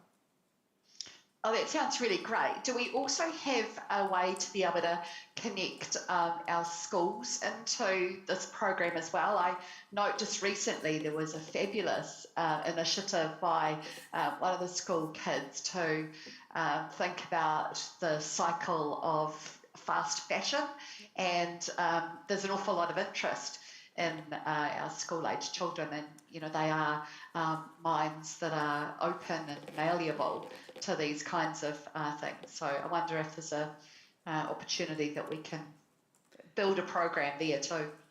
I think definitely. So that I know that the curriculum is being obviously reviewed at the moment, and climate change is being given a quite prominence in that, which is really awesome to see. I think from realistic perspective, our team is again resourced. It's quite small at the moment, but I think that's something that we need to build into our action plan. And if it's something that council see as important, then as we would, it's something we'd have to resource to make it, to actually be able to do it properly. We've got just in the last week 2 invites to go and be involved in programs, one at Wintec and one at the university around climate change and to engage into that. So although that's at the tertiary level, but there's always things that we're being invited to go to. So we're definitely on the reactive end of that at the moment, but I see that there is opportunity to be more proactive in that space. Thank you. The document's a really good place to start. Yep. Thank you. Thank you, Councillor Maxine. Are there any other questions? Chair Martin. I think perhaps to our GM, obviously in terms of, in our chair's report, I mentioned, the role of the, the audit and risk, and it's just really trying to get my head around, and it's not a coffee table book. Mac talks about the coffee table book. Huge danger is the, glossy book. But how we actually then monitor and how an incoming council monitors and where that sits in terms of coming to a specialist environment committee, which I think will have an audit and overview, but then how that feeds all into the other areas of work, in terms of the governance structure. And I'm wondering, sorry if I'm a bit long-winded, but I'm wondering, General Manager, if with Lance and the senior leadership team that you're addressing of how this lands in terms of measuring and where things land in various committees. Excuse me. Very good question, Councillor Martin. In terms of where the strategies sit in the new term of council will determine on the committee structure, obviously. Yeah. But once the strategy is adopted, then we will resolve to report against that strategy. So we have a number of sort of foundational well-being kind of focused strategies, climate change being one of them, assuming it's adopted. And so that would also, if we're taking a more strategy-led approach to our long-term plan, that some of the outcomes that we describe in our strategies, we would expect to see reflected into our activity and our asset management plans, which sort of flow through into our long-term plan. So rather than the long-term plan be a collection of projects which are sort of loosely linked, we would like to see our strategies form the basis of what goes into the activity management plans in the long-term plan. So that'll be much more grounded, a much more strategy-led sort of approach to that, which I think will be a step change for us. Just the other thing too, and this is sort of a bit of a practical thing, just bear with me, because with the incoming council and objectively could be a significant change in terms of its complexion. What sort of work are we starting to look at now? And hopefully there's going to be work where, obviously I just big shout out that He Panamana Ora Pillars of Wellbeing is incorporated absolutely in this document. But you've got these sort of this document, that document, these documents for the new members, and presumably in terms of the briefing, the governance, that's going to be really embedded, because obviously it's really important that a new council hits the ground running and that there's appropriate professional development in this area, put it that way. And I'm just wanting, I guess, whether there's no doubt there'll be a lot of thought going, that this document and what we want, has visibility, if you like, with new members. Absolutely, and I think this, along with, as you say, for example, He Panamana Ora, play strategy, the Access Hamilton strategy, there's these key sort of foundational strategies, and so that'll be a key part of the discussions we have with the incoming council, and how these strategies fit together and how they direct the activity that sits below them. And I think we've got a pretty good suite of strategies now that help give effect to the vision that the council has for the city. And so that'll be a core part of the new council induction kind of sessions will be this and the other strategies. Because the next question I have is, in the end, all roads are going to lead to that long-term plan, and how we do a long-term plan in future. So presumably that's also part of that. Absolutely. So we would see the activity management plans, the asset management plans, reflecting the outcomes and the direction that's in the strategy and in the suite of strategies. The final sort of question I have under next steps, and I'm thinking of the hearts and minds, and if I can say, like, we talk about the nature in the city, the tangible things people start to see, they get it. whereas the strategy that we're pushing is how do we, and I acknowledge the comms have been done to date, but could we just have a bit, and a previous question, but just how crucial it is to bring a community with us in all senses of the level, and even if I can just say, when you get the first electric bus or buses going around town, the big billboards over it, your client, this is part of our strategy, so people actually see the tangible sort of examples. And I'm just wondering, I guess you're just going to say, yeah, we're onto this, and our brilliant comms team have got an absolute forward strategy on this. Sorry, can I just? Yeah. So I think we have got Emily, our comms advisor, absolutely committed to this. I think to your question, and probably also to Councillor Maxine's, there is probably no end of opportunity for us to engage much more with the community in terms of not just the overarching messages, but actually getting into some of the practical things like how do we, for example, get school children more involved in things at the school or at their home, or how can they contribute to our climate change efforts in a practical sense, be it the cycling, public transport options, those kinds of things. So I think there's a sort of a piece of engagement and communications which, it's almost like how long is a piece of string, but I think we can present options for that in terms of how we resource this once we have confirmed the strategy. I think there'd be a sort of a process in the new council. Sure. I'm just mindful, sorry, Chair Martin, that Maria Barry is leaving, and I had one question. Sorry, we had one question for her. Do you mind if I quickly do that, and then we'll come back to you? Sorry to interrupt. No, her answer is going to be far more important than my questions, I assure you. Putting you in the spotlight, Maria. I just had a question. One of the parts of this strategy is around increasing canopy cover, and we had some discussion around this in our earlier part of the meeting. Would it be possible to have a briefing for incoming elected members early in the triennium around the current issues we're facing with our urban trees and what the next steps would be if we want to address those? Yes, absolutely. Excellent. Can we note that as a staff action? That was pre-arranged, by the way. Yeah. Thank you very much.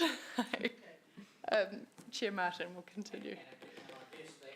Of the thing that I'm not saying every time you plant a new tree you have a plaque to say, this is our climate strategy, but it's taking sort of things that might have a complexity where the eyes glaze over in terms of the charts and the tables, but the actual ability to encapsulate the pictures, a thousand words is one picture, and so your question, dare I say it, Madam Chair, is extremely relevant, that if we actually start to say, well, in our long-term plan there's this budget for a tree canopy strategy, this is part of the bigger picture.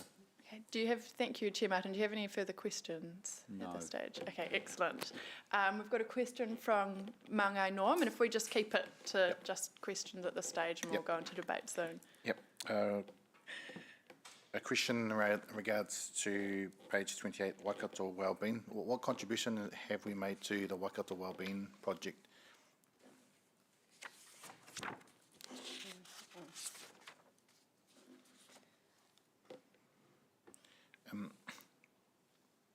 Just to preface it.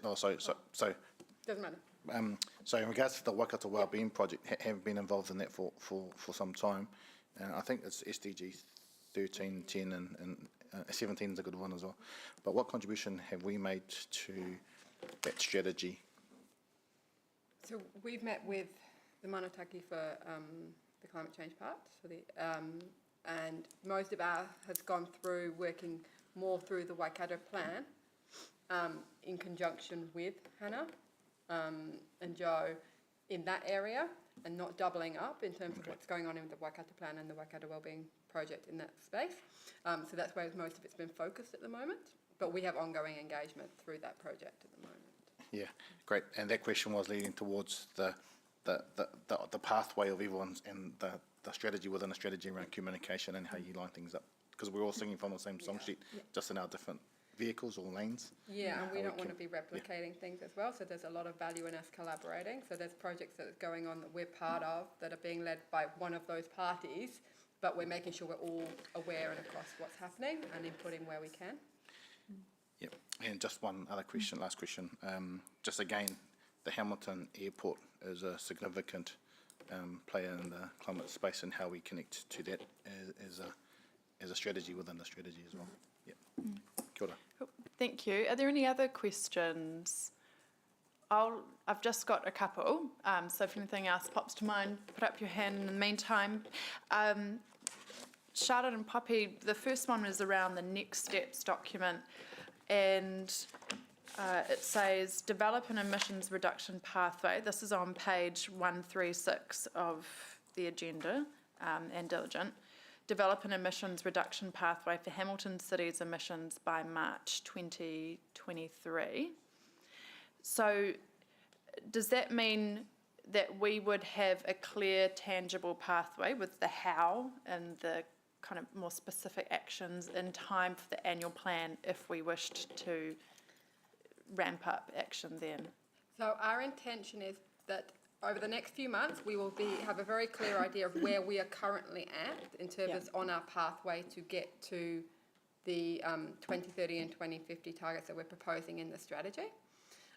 So that will understand all the projects that we've currently got in our current long-term plan, what the emissions reduction potential of them is, and how far that will take us. It won't tell us exactly what the actions we need to take are to get to 2030 and 2050. But it will model what the central government and others' sort of likely contribution is around that pathway. So we can then look and say, okay, we have a gap of this amount. We won't be able to tell you exactly what actions to take because we will go through that with the business. But you could see that if there were projects you wanted to ramp up from the LTP that had not been implemented, that you wanted to do in that first year, yes, you could look to at some of that. We could give you all that information. But we won't be predetermining what's going into the LTP through that process. Can I dig into that a bit more? Because I guess what we're looking for is ultimately to go, okay, here's a gap where this is what we've got is going to get us here. This is what we need to do to get to reach our target, right? Mm-hmm. And my understanding is that the emissions reductions pathway should tell us what the best bang for buck would be in terms of the best actions to invest in now to get us to that point of reducing emissions by that 30%. It will give us it can give us an indication, but again, it's to do the assessment and the understanding around modelling for different types of project is actually very, very complex. Yeah. So we can say, look, transport is going to still have 48%, say, of emission reduction that we're not addressing. We can look at what that might be made up of and make recommendations for the transport team to then say, this is how we can achieve that mode shift, or this is how we can, get more people riding bikes and get people out of cars or onto buses. So we can give those recommendations, but the modelling will still have to be relatively high level. Yeah. So it won't give you specific, go and put this bus lane here or go and... Okay. It won't go to that detail, but it can tell you what shifts need to happen. Okay, so it might be high level, for example, where it will say we need to shift, say we've got 87% of our trips by car at the moment, we need to reduce that to only 70% or 65% by 2030, and we're going to get the best opportunities with a mix of public transport at 10% and walking at 10. Is that the kind of level we are expecting? I think it will come down to the budget and the cost that we have to be able to do that piece of work. So we can get so far with it. Our intention, as Sean was saying around the LTP process, was to say this is the gap that the strategy currently needs to be met. This is the gap that in emissions reduction that needs to be met for the strategy to be achieved. How can we then deliver that and go out through the activity management plan process to get the business to support us? in identifying the projects. Okay. So by the time that we get to March and we're into the stage of feeding into the next annual plan, will we have the information that we need to say we're... For projects for the 1 year plan, for the annual plan, yes. Yeah. But more work will be needing to be, the bigger piece of work is through the LTP process. Okay. But we'd still be able to make informed decisions with what you're... I believe so. Able to deliver. We haven't got the consultant on board yet to do this work, and we haven't got the budget clearly worked out for that second phase of it. But yes, I think we will have enough information. Okay. Will you come to us if it's looking like you can't deliver what we need to inform it by then? Will you come to us? Yes, we definitely will. We'll bring the first bit of work to the whatever the committee looks like. We'll bring the first bit of work that assesses where we currently are, what the current LTP will get us to, and what that gap looks like. We'll bring that first, and then we'll be able to say, look, what's that second piece of work that needs to be done, and how much is it going to cost to do? Okay. Because that will be already March by then, I imagine, at least. So maybe there's some more discussion to have around exactly how we manage this. Okay. And the other question is, in terms of comms, I think the questioning from Councillor Dave, who I think's left the meeting now, was really, how do we ramp it up beyond just our usual comms on strategies? And he referenced our change in the recycling services, and there was, everybody, I think, saw information on that. It was pretty hard to miss. Are we going to look at opportunities to do something a bit bigger going forward? Yes, I think our thoughts around it are when is the appropriate time. Engaging with the community on a strategy is quite a tricky thing. For a lot, it's not tangible, whereas for the rubbish and recycling, that shift in service and everything was a really personal thing for them. So I think what we need to do is look to what are the personal things and the connections that we want people to make around the strategy, and to then to do that piece of work. So it's building on the comms that we did last year. I don't know if you recall around where we talk about how do you change, your work trip, and how do you look around, say, conserving water. So it's bringing it down to that personal level rather than at the higher tier of the strategy, because even though we're strategy nerds, not everyone else out there in the community really understands what it means. And so that's that connection that we need to create, and how do we talk about what this means for their everyday lives. And we did get a lot of that in the workshops and other bits and pieces that we did for developing the strategy as well. People default to the action and what it means to them. So we already have an idea of kind of some of the conversation points and starters and what matters to people. And we've kept all of that feedback so that we can build it into our action planning and stuff going forward. So those conversations are still really relevant for the next piece as well. Okay, thank you. Shall we move to the motion? Or staff recommendation? So I'll move this, but Councillor Kish, would you like to second? Excellent.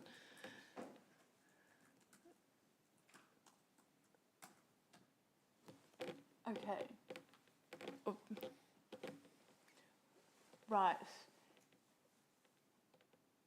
So we are recommending that this we recommend that the council adopt this on the 18th, at the council meeting on the 18th. Shall we, we'll begin debate. Yes, all right. Firstly, again, thank you for all of the work. I think that's possibly some of us were a little demanding at times.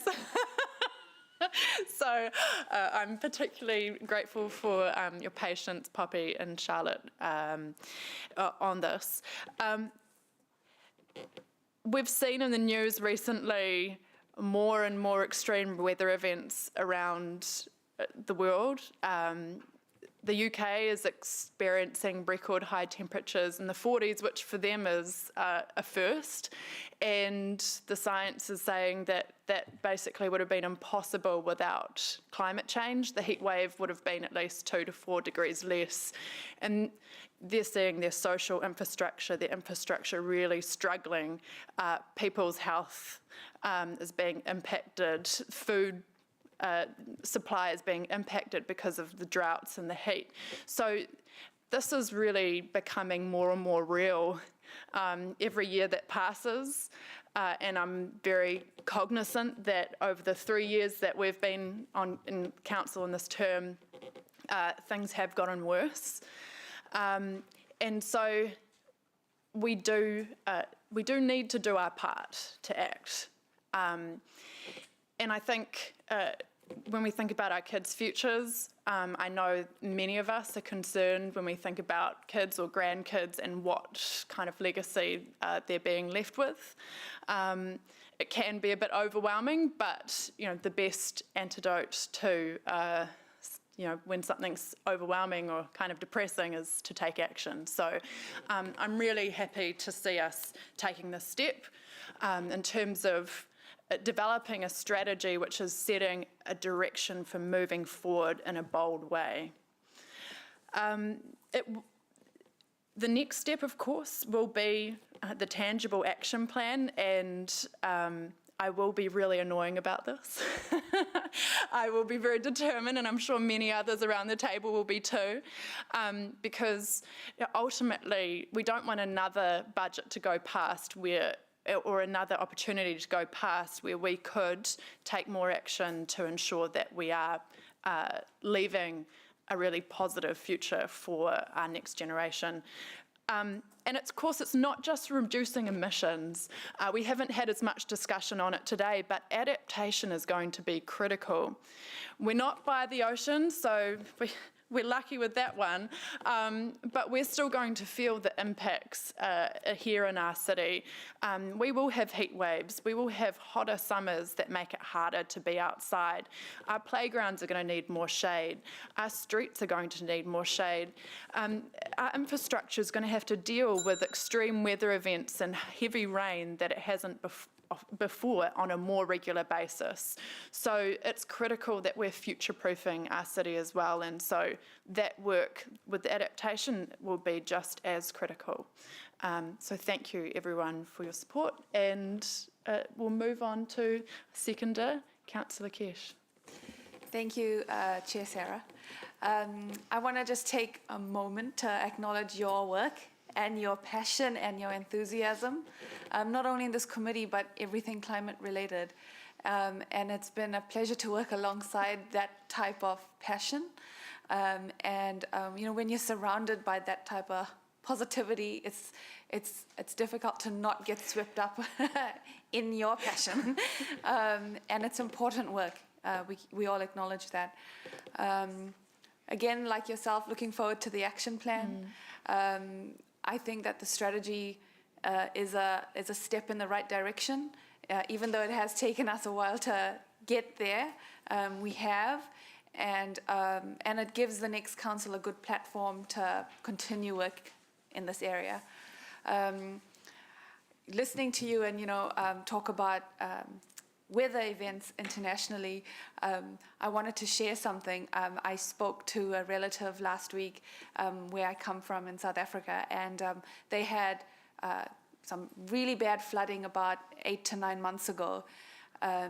Terrible flooding, the worst that they'd ever seen. And talking to my cousin, they still don't have water to their houses. They get water supply from 10 till midnight, so 2 hours every night. Along their hallway, they've got gallons lined up to refill every night. That's what they use for washing dishes, flushing toilets. They buy gallons of water to drink. And these are people I grew up with. Like, it's not strangers or something that you see on TV and think, oh, poor them. And this is what it comes down to. It comes down to planning and strong infrastructure and future-proofing for those types of weather events. So totally supportive of this work. Thank you. Thank you. Mayor Southgate. I'm also totally supportive of the work and intend to promote it through the council meeting. So thank you very much for your work. As I say, from where it started a year ago when you started to show me the first thinking that you and Martin were doing to where it's landed today, we've come a long way, and we thank Poppy and Charlotte for their work. I think you've been a really excellent team on it. I know in the last month or so you've really pushed out all the stops to kind of get it perfect, as perfect as it could be, given that things are always subject to change, of course. I think this is very bold, and I think that some people will be surprised by exactly how bold this is, but you don't get anywhere without a bold vision. And I go back to what I said in the previous debate. I don't know where you would have needed to have been to have missed the passion from and the drive from our younger community in particular, but not exclusively, for us to do something serious about climate. And what I'm really pleased about today is that we've proven that we have always been working on climate in some respects, but we had to pull it all together. But we've identified the gaps where we need to put more effort. And when I think about some of these outcome areas, I can see that the way our city functions and looks today will change significantly over the next 2 to 3 decades.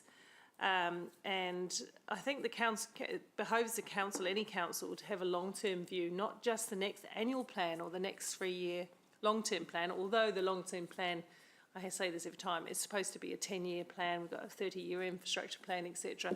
It always ends up being a 3+3 plan, but which is disappointing, but true. We need to have leaders that can see the way forward a lot longer than that, or we will just nibble at the edges of this problem rather than take a big chunk out of it. So again, accolades to everyone involved. Thank you for, this was one of the key terms of reference of the Environment Committee, and you've given it justice. I look forward to, I always like aspirational visions. We've got one around safety too, to be the safest city in New Zealand. Why not the best example of climate action plan? We have got every opportunity in Hamilton to be the best at anything we put our mind to. And I look forward to playing a part with that. Thank you. Thank you. Councillor Donovan. Oh, excuse me. It seems every time I go to talk I have to clear this extra fluid off my throat. Sorry about that. Really well said, Mayor Paula. Kesh is thinking, hopefully it's not. Yeah, no, it's not. No, I've had COVID. Yeah, sorry. No, I've had the vid and the man flu as well, so I'm okay.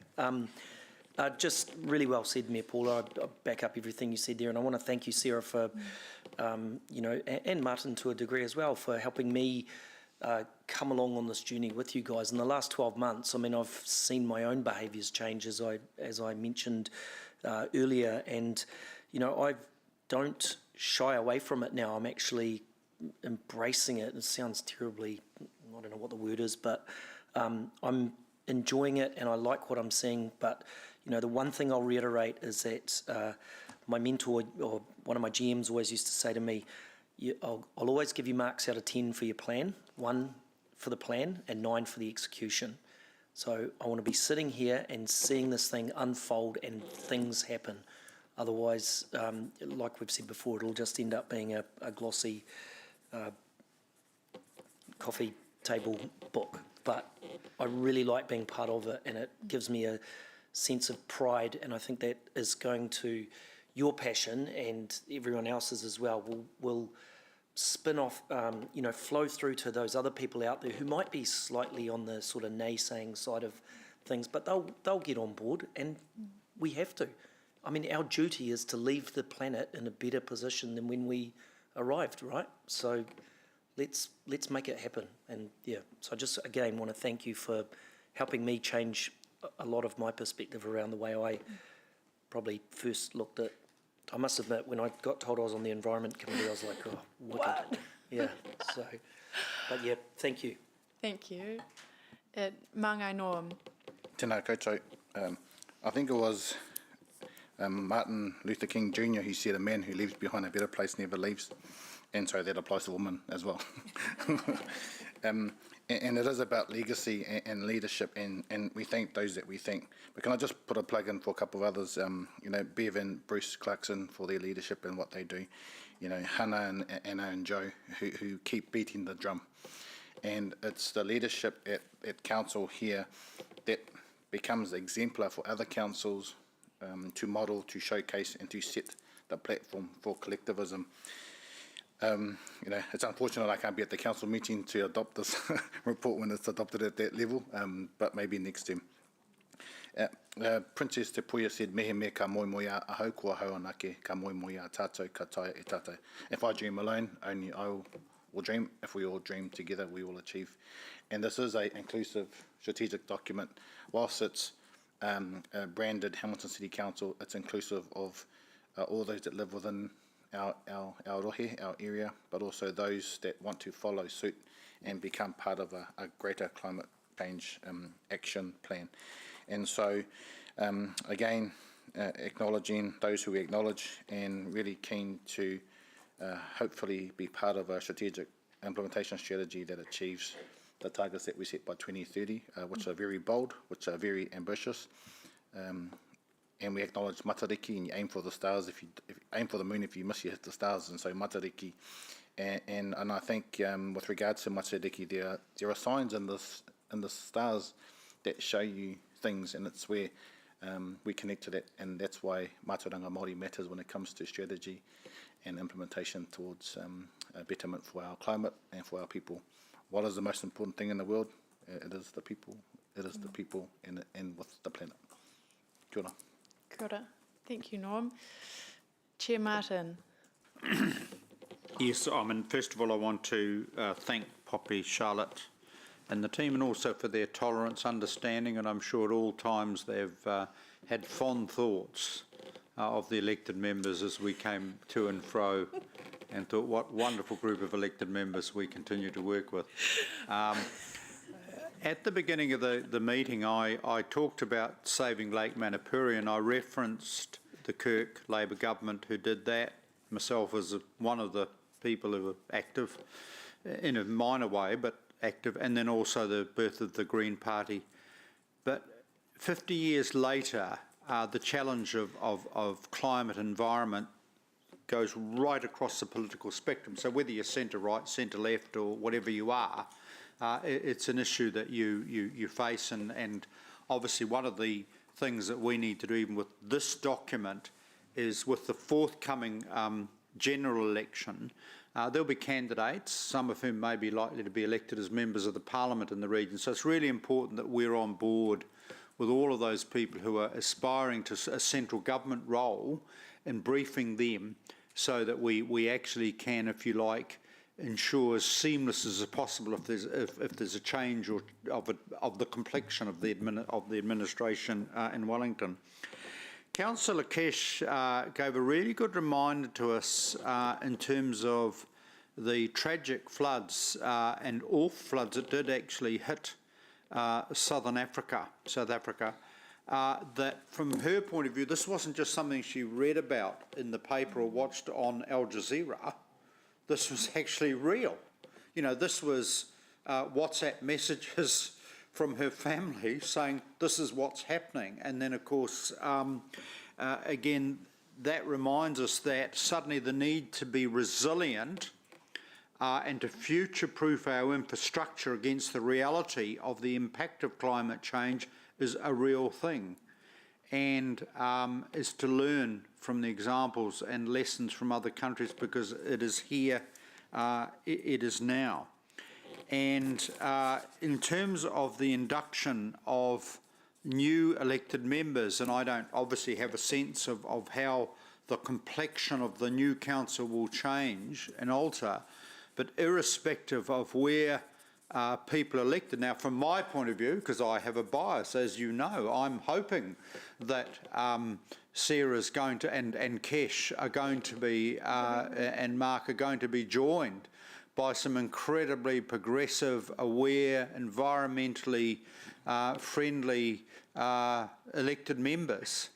But if they're not, and there are sort of, the elections throw up a range of people, what's really important is the induction, thank you, the induction, thank you for the extension of time, Madam Chair, the induction of new members is crucial, right? Irrespective of where they start the journey, the induction on this, because believe you me, the community expects this council to show significant political and organisational leadership.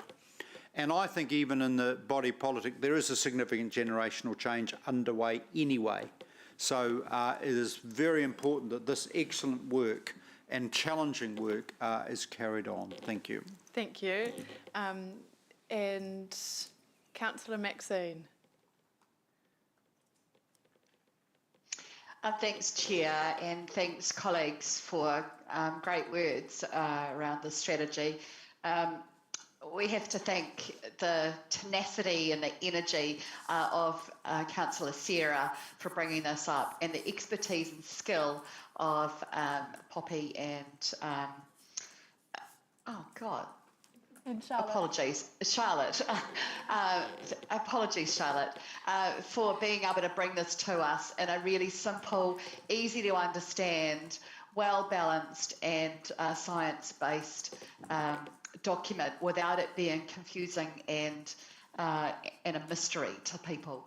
I think that we have a real opportunity through this strategy to be able to engage our public and in every way, and that's something that I think will be taken up really easily by people. I see that there's a real appetite for the community to be involved and to understand how they can participate in every way in putting right the effects of climate change. You don't have to look far outside your own back door to be able to see the effects of that. And Cyclone Devi earlier in the year, and the kind of rainstorms that we've had lately, just exclamation mark that point.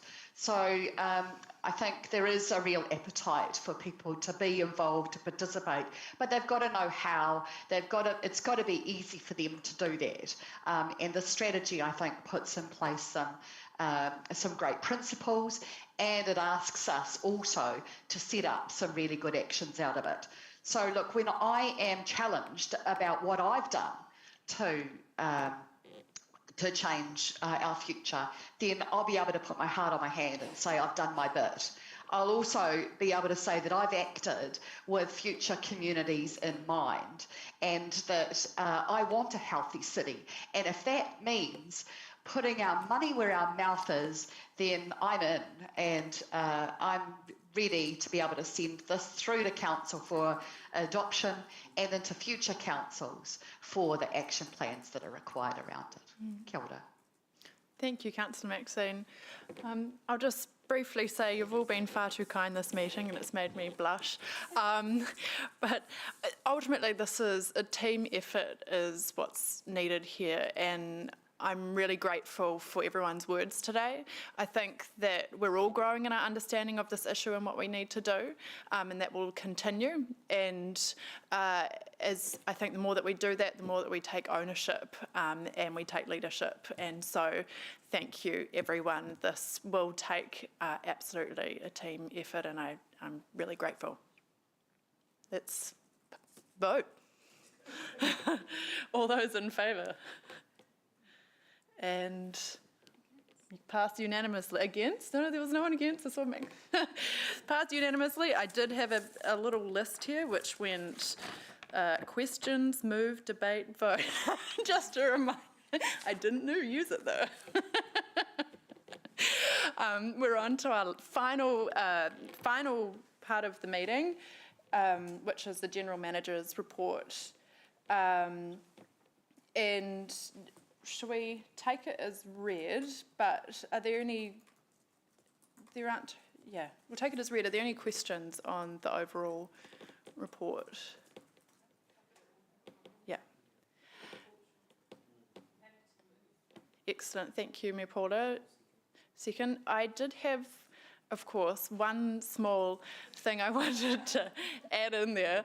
So if you're happy to add that in, Mayor Paula and Councillor Mark, are we able to pull that wording out, Carmen? It was just in terms of our motion last meeting, we asked about staff reporting back on resourcing, and I think it's only been partly covered here in terms of us being informed around what resourcing we're going to need to be delivering on the strategy going forward. So what I'd like to suggest is that we basically get, what is it, resourcing present, in some kind of briefing to get more information around what kind of resourcing we're going to need to deliver on this work early in the next triennium. Do you want to change committee meeting to briefing? We don't, first relevant, what's the most expedient way? Yeah.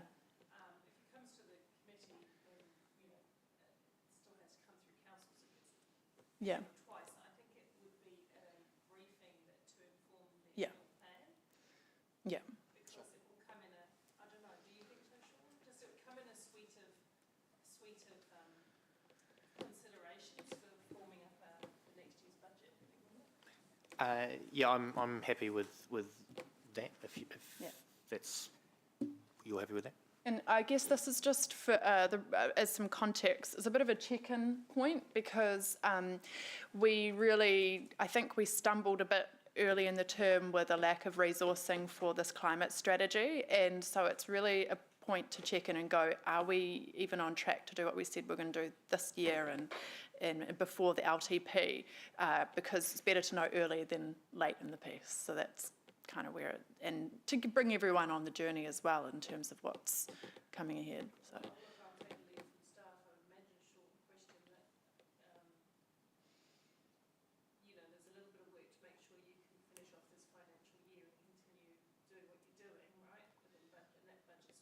Determined actually, and then there's the bit that's more significant and more important, which is making sure that we can implement priority actions in this going through the LTP. So whatever way you feel as staff is best to do that, I'll take a lead from you.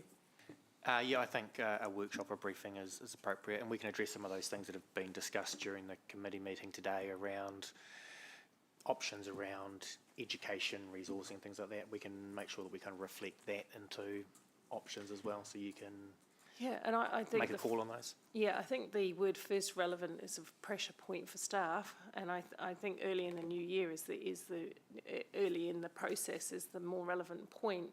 I think post this election, staff probably deserve a break, like we all would, and I don't want them to be pressured into getting something done for November or December per se. If we have confidence that we can carry on, and you're all nodding, so I'm taking from that you have confidence that we can carry on. And in the new year, when we start to phase up what we're doing, that would be a really nice and kind time for staff to have the It's a good point. I was thinking in the new year, so let's not ruin everyone's Christmas. Okay, that's cool, because I was thinking, jeepers, they'll barely get to pause. Always need reining in a little bit. Okay, excellent. Are you happy with that? I am. Are you happy with that, Councillor Mark? Yes. Okay, excellent. Right, so we'll put that, I think Mayor Southgate moved it and then Councillor Mark seconded it. Cool. All right, let's put that to the vote. All those in favour? You're not doing debate. It's all excellent. And no one against. We've carried that unanimously. Was Councillor Maxine there, or has she headed off? She has headed off, however, she's not a member of the committee. Okay, that's fine. All right, thank you everyone so much for today. And let's wish ourselves best of luck on the 18th.